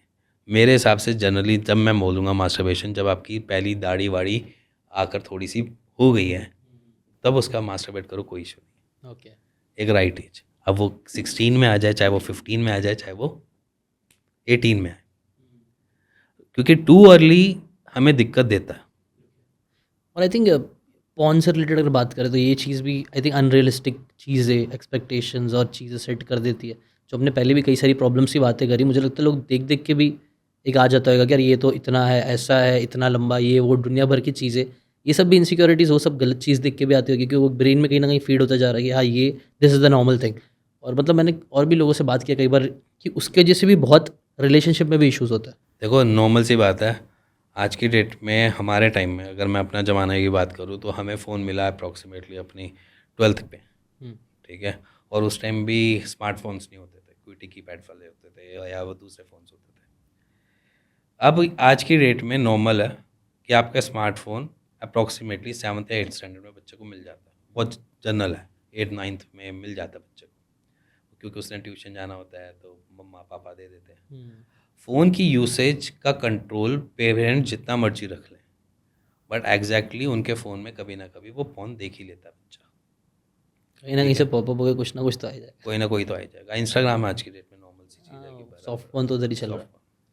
तो बेसिकली क्या है कि अगर नॉर्मल सी एक जजमेंट देखे जाए तो वो फ़ोन तो देख ही रहा है और देख भी लेता है, छुप के ही देखता है। पेरेंट्स को ये तो नहीं बता के देगा आज मैंने फ़ोन देखी है। तो बच्चे को बस इतनी एक्नॉलेजमेंट, फ़ोन देख ले बच्चा, कोई बात नहीं, फ़ोन देखने में दिक्कत नहीं है। फ़ोन के बाद एक्शन अभी परफॉर्म करने वाला नहीं है, उसको ये बताने वाला कोई मिलना चाहिए, कोई उसका भाई, कोई उसका यार, कोई उसका बड़ा, उसको ये पता चले कि ये जगह ये वाला मूवमेंट मेरे लिए गलत है, ठीक है। अब यहाँ पर मास्टरबेशन नहीं स्टार्ट करनी, मास्टरबेशन की एज आएगी, उससे पहले नाइटफॉल हो जाए, 2-3 नाइटफॉल हो जाए, कोई इशू नहीं। 2-3 नाइटफॉल होने के बाद मास्टरबेशन स्टार्ट करें। ये नेचुरल रहता है नाइटफॉल, और उससे अगर नहीं तो क्यों नहीं रहता, क्या नहीं रहता? देखो नाइटफॉल होना एक जनरल सी बात है, अगर हम टीनेज से एडल्टहुड में जाएंगे तो हमें नाइटफॉल होगा। वेट ड्रीम्स आएंगे। ये हर टीनेज की एक लाइफ में ये पड़ाव आएगा, ये आएगा। ओके, नॉर्मल है। नॉर्मल है वो। और वो पड़ाव आने के बाद ही हम एडल्टहुड में एंटर होने चालू हो जाते हैं। ओके, ठीक है। तो उसी फेज़ में ही हमें बॉडी में बहुत चेंजेस होते हैं और उसी फेज़ में हम बहुत एग्रेसिव भी होते हैं। ठीक है, वही फेज़ होता है जब बहुत एग्रेसिव होते हैं, मम्मी की बात नहीं सुनेंगे, पापा की बात नहीं सुनेंगे, लड़ेंगे अलग से। तो ये वाला वही वाला फेज़, रिबेलियस फेस। तो ये वाला जो रिबेलियस फेज़ होता है, ये वाला जो फेज़ होता है, यहाँ पर थोड़े टाइम तक यहाँ से स्टार्ट होता है, थोड़ा सा फेज़ और आगे वहाँ से स्टार्ट तकरीबन जैसे मान के चलो आज से आपका नाइटफॉल स्टार्ट हुआ, एक जनरली है नाइटफॉल स्टार्ट हुआ या आपका कुछ हुआ, अब यहाँ से आप 6 महीने का वेट कर लो, उसके बाद आप कुछ भी स्टार्ट करो, कोई इशू नहीं। ओके, तो मतलब आपको नाइटफॉल अगर हो भी रहे हैं तो पैनिक करने की ज़रूरत नहीं है। Nightfall it's like your dead sperm जो बाहर अपने आप ही इजैकुलेट हो जाते हैं। तो इसीलिए उसके लिए घबराने और डरने की ज़रूरत नहीं है। खुद का अंडरवियर खुद से धोना सीख जाओ, इससे ज़्यादा और कोई ज़रूरत नहीं। Okay, make sense. अब क्योंकि हम जिस टॉपिक के बारे में बात कर रहे हैं उससे रिलेटेड कई सारे टैबूज है, लोग बात करते हैं नहीं करते हैं, तो ऐसा कोई चीज़ आपको लगता है कोई एक सी बात है जो अभी भी नहीं हो रही है और होनी चाहिए जिसके बारे में बात? देखो मेरे हिसाब से एक जैसे अभी सेक्स एजुकेशन के बारे में बात करी है मैंने, थोड़ी बहुत एक्नॉलेजमेंट होनी चाहिए उसकी, तो उसी के साथ एक वेरिकोसील के बारे में भी थोड़ी बहुत बच्चों को मालूम होना चाहिए। क्या होता है? देखो वेरिकोसील बेसिकली है तो एक एक्वायर्ड प्रॉब्लम, मतलब हम पैदाइशी लेकर नहीं पैदा होते। वेरिकोसील को हम अपने आसपास के सराउंडिंग से ही लेते हैं, एनवायरमेंटल ही से ही लेते हैं। अब क्या होता है नॉर्मली आज की डेट में क्या है कि बच्चा फिज़िकल वर्कआउट कर भी रहा है, जिम भी जा रहा है, और उसके बाद लेटर ऑन जब वो फिज़िकल एक्टिविटी में इंडल्ज है, लाइफस्टाइल उसका ऐसा है कि रनिंग बहुत ज़्यादा करना, साइकिलिंग बहुत ज़्यादा करना, और साइड बाय साइड वो जिमिंग में जाकर वेट लिफ्टिंग भी कर रहा है, तो उसकी वजह से एक इम्पैक्ट पड़ता है हमारे टेस्टिस के अंदर, वेन्स के अंदर, जहाँ पर हमारी वेन्स का डायमीटर जो है वो बढ़ जाता है, अच्छा, कॉज बाय रिफ्लक्सेस। वहाँ पर ब्लड का फ्लो टूवर्ड्स टेस्टिकल्स वापस घूमना चालू कर देते हैं, जिसकी वजह से हम इनफर्टिलिटी के पेशेंट अपना बन जाते हैं, अच्छा, कॉज बाय एक्सरसाइज। ओके, ठीक है। तो इसके बारे में मेरे हिसाब से स्कूल में थोड़ी बहुत एक्नॉलेजमेंट होनी चाहिए, देनी चाहिए कि भैया अगर आप ज़्यादा फिजिकल एक्टिविटी कर रहे हो तो सपोर्टर पहनो। वहाँ पर टीचर्स भी नहीं बताते, इवन जिम के ट्रेनर भी ऐसा नहीं बताते कि वो सपोर्टर पहन के आओ। वो ये कहते हैं कि भैया पानी भर जाएगा टेस्टिस में, कुछ ऐसे कर ले वैसे कर ले, मतलब वो सही गाइड नहीं करते। तो मैं यहाँ पर कहता हूँ कि वहाँ से उनकी गाइडेंस स्टार्ट हो जानी चाहिए कि अगर आप जनरली नॉर्मल आप हो, आपको एक्सरसाइज कर रहे हो, तो एक्सरसाइज में आप दिक्कत में भी आ सकते हो। तो ओवर जब एक्सरसाइज कर रहे थे, ओवर हैवी वेट लिफ्टिंग कर रहे हो, साथ में कॉन्स्टिपेशन है, वेरिकोसील हो सकता है। रनिंग कर रहे हो, कॉन्स्टिपेशन है, वेरिकोसील हो सकता है। साइकिलिंग कर रहे हो, कॉन्स्टिपेशन है। तो ऐसे टाइम पे क्या करना चाहिए? सपोर्टर पहनना चाहिए। और देखो बेसिकली सपोर्टर पहनना एक रिक्वायरमेंट है, किसी भी आप रनिंग करो, साइकिलिंग करो, कुछ भी करो, सपोर्टर पहनना ज़रूरी है। फिजिकल एक्टिविटी के टाइम पे हमें अपने टेस्टिस को होल्ड करके रखना पड़ता है। ओके। होल्ड करना इसलिए नेसेसिटी है कि अगर वो ज़्यादा हैंग करेगा तो वो हमें ज़्यादा ट्रबल देगा। देखो, एक हमारी बॉडी का फिनोमेना है, मेल बॉडी का। गर्मियों में हमारे टेस्टिस लटकेंगे, हैंग होंगे, और सर्दियों में हमारे टेस्टिस चिपकेंगे, तो जनरल है। सो जब सर्दी या गर्मी कभी भी आती है तो हमारे टेस्टिस अपने फिनोमेना से काम कर रहे होते हैं, क्योंकि उसका टेम्परेचर जो है वो 2.5 डिग्री का डिफरेंस है। अब वो 2.5 डिग्री को मैनेज करने के लिए ना, जब ज़्यादा वार्म अप हो जाती है बॉडी, तो हमारे टेस्टिस खुद ही नीचे की तरफ भागेंगे, हमारा स्क्रोटम लटकेगा, और जब स्क्रोटम लटकेगा तो वहाँ पर हमें देखने को मिलता है कि बार बार एक वेन पे या 2 वेन पे बार बार छोटे छोटे अटैक होने चालू होते हैं। उस अटैक होने की वजह से वहाँ की वॉल्स हो जाती है ख़राब, और वॉल्स जब ख़राब हो जाती हैं तो हमें ये वेरिकोसिस जैसी प्रॉब्लम देखने को मिल जाती है। ओके। जनरली अगर इस बारे में लोग बात करें, या इस बारे में ज़्यादा उनके पास समझ आ जाए, कहीं से भी एक्नॉलेजमेंट ले लें, या कहीं से भी वो इस बारे को नॉलेज कर ले कि भैया ऐसी भी प्रॉब्लम होती है जो मेरे को बाद में जाकर इशू कर सकती है, तो वो अपने बॉडी को वैसे ही लेकर चलेंगे। नहीं तो वो वैसे ही होंगे कि हर पड़ाव पे आ रहे हैं, स्लिप हो जाते हैं। तो इसलिए सेक्स एजुकेशन के साथ कुछ ऐसी चीज़ें जो मेल फीमेल दोनों में ही रिलेट करती हैं, उनको उनसे को गाइड करना ज़रूरी है। क्योंकि एसटीडीज़ हैं, एसटीडी के बारे में कोई बात नहीं करता, सेक्सुअली ट्रांसमिटेड डिसीज। एसटीडी के बारे में कोई बात नहीं करता, और बच्चों को पता ही नहीं है। अब ये पूरा का पूरा नॉर्थ ईस्ट में पूरा कॉलेज में इतने सारे बच्चे HIV पॉजिटिव मिले हैं, अरे बाप रे। जनरल है। अगर उनको ये चीज़ें पता होती कि बिना प्रोटेक्शन के हम नहीं यूज़ करना, या हमें कुछ ऐसी चीज़ों में नहीं इंडल्ज होना, तो फिर शायद वो बच जाते। तो ये एक नॉर्मल सी चीज़ है कि हम बहुत सारी चीज़ों के बारे में जानना चाहते हैं और हम उसमें ऑप्ट करते हैं, ठीक है, क्योंकि वो हमें प्लेजर देता है। बट उसके क्या कॉन्सिक्वेंसेस हैं वो भी गाइड होने चाहिए, वो भी हमें पता होना चाहिए। चाहिए, तो एक्सपीरियंस इंसान बता दे हाँ, कि ये करना चाहिए, ये नहीं नहीं करना करना चाहिए। तो आपने कुछ पॉइंट्स बहुत इंटरेस्टिंग बताए, जो जैसे कि अगर आप हैवी लिफ्टिंग कर रहे हो तो ये सब चीज़ करो। ऐसी और भी कुछ मिस्टेक्स आप देख रहे हो जिसके वजह से लोगों को प्रॉब्लम हो रही है और वो आपके पास आ रहा है? एक्चुअली में मिस्टेक्स तो देखो जनरली हम लाइफस्टाइल डिसऑर्डर्स में ही समझते हैं। अगर मैं आज की डेट में लो स्पर्म काउंट की भी बात करूं तो वो भी सेम इसी प्लेटफॉर्म पे है, लाइफस्टाइल और एज, ठीक है। एजोस्पर्मिया में हम कुछ कह सकते हैं कि हम बचपन से लेकर आ रहे हैं कुछ प्रॉब्लम, मतलब हमारे जीन्स ने हमें ऐसा आशीर्वाद नहीं दिया जिसकी वजह से हमें दिक्कत हो रही है एजोस्पर्मिया में, कुछ केसेस में, सब में नहीं, कुछ केसेस में। बट अगर देखा जाए तो हम ज़्यादा से ज़्यादा एक्वायर्ड या जिसे बोलूँ लाइफस्टाइल डिसऑर्डर से ही जूझ रहे हैं। अगर मैं लो स्पर्म काउंट की भी कैटेगरी का हूँ तो भी हम गट हेल्थ पे चले जाते हैं, गट से चीज़ें सॉर्टेड कर देते हैं। वेरिकोसिल में भी हम अपनी ही लाइफस्टाइल ज़्यादा एक्सेसिव एक्सरसाइज की वजह से भी परेशान हो जाते हैं। तो मेरे हिसाब से पूरी लाइफ ना स्ट्रेस फ्री होनी चाहिए और सारी चीज़ें मज़े में होनी चाहिए, कोई भी बहुत ज़्यादा नहीं होनी चाहिए।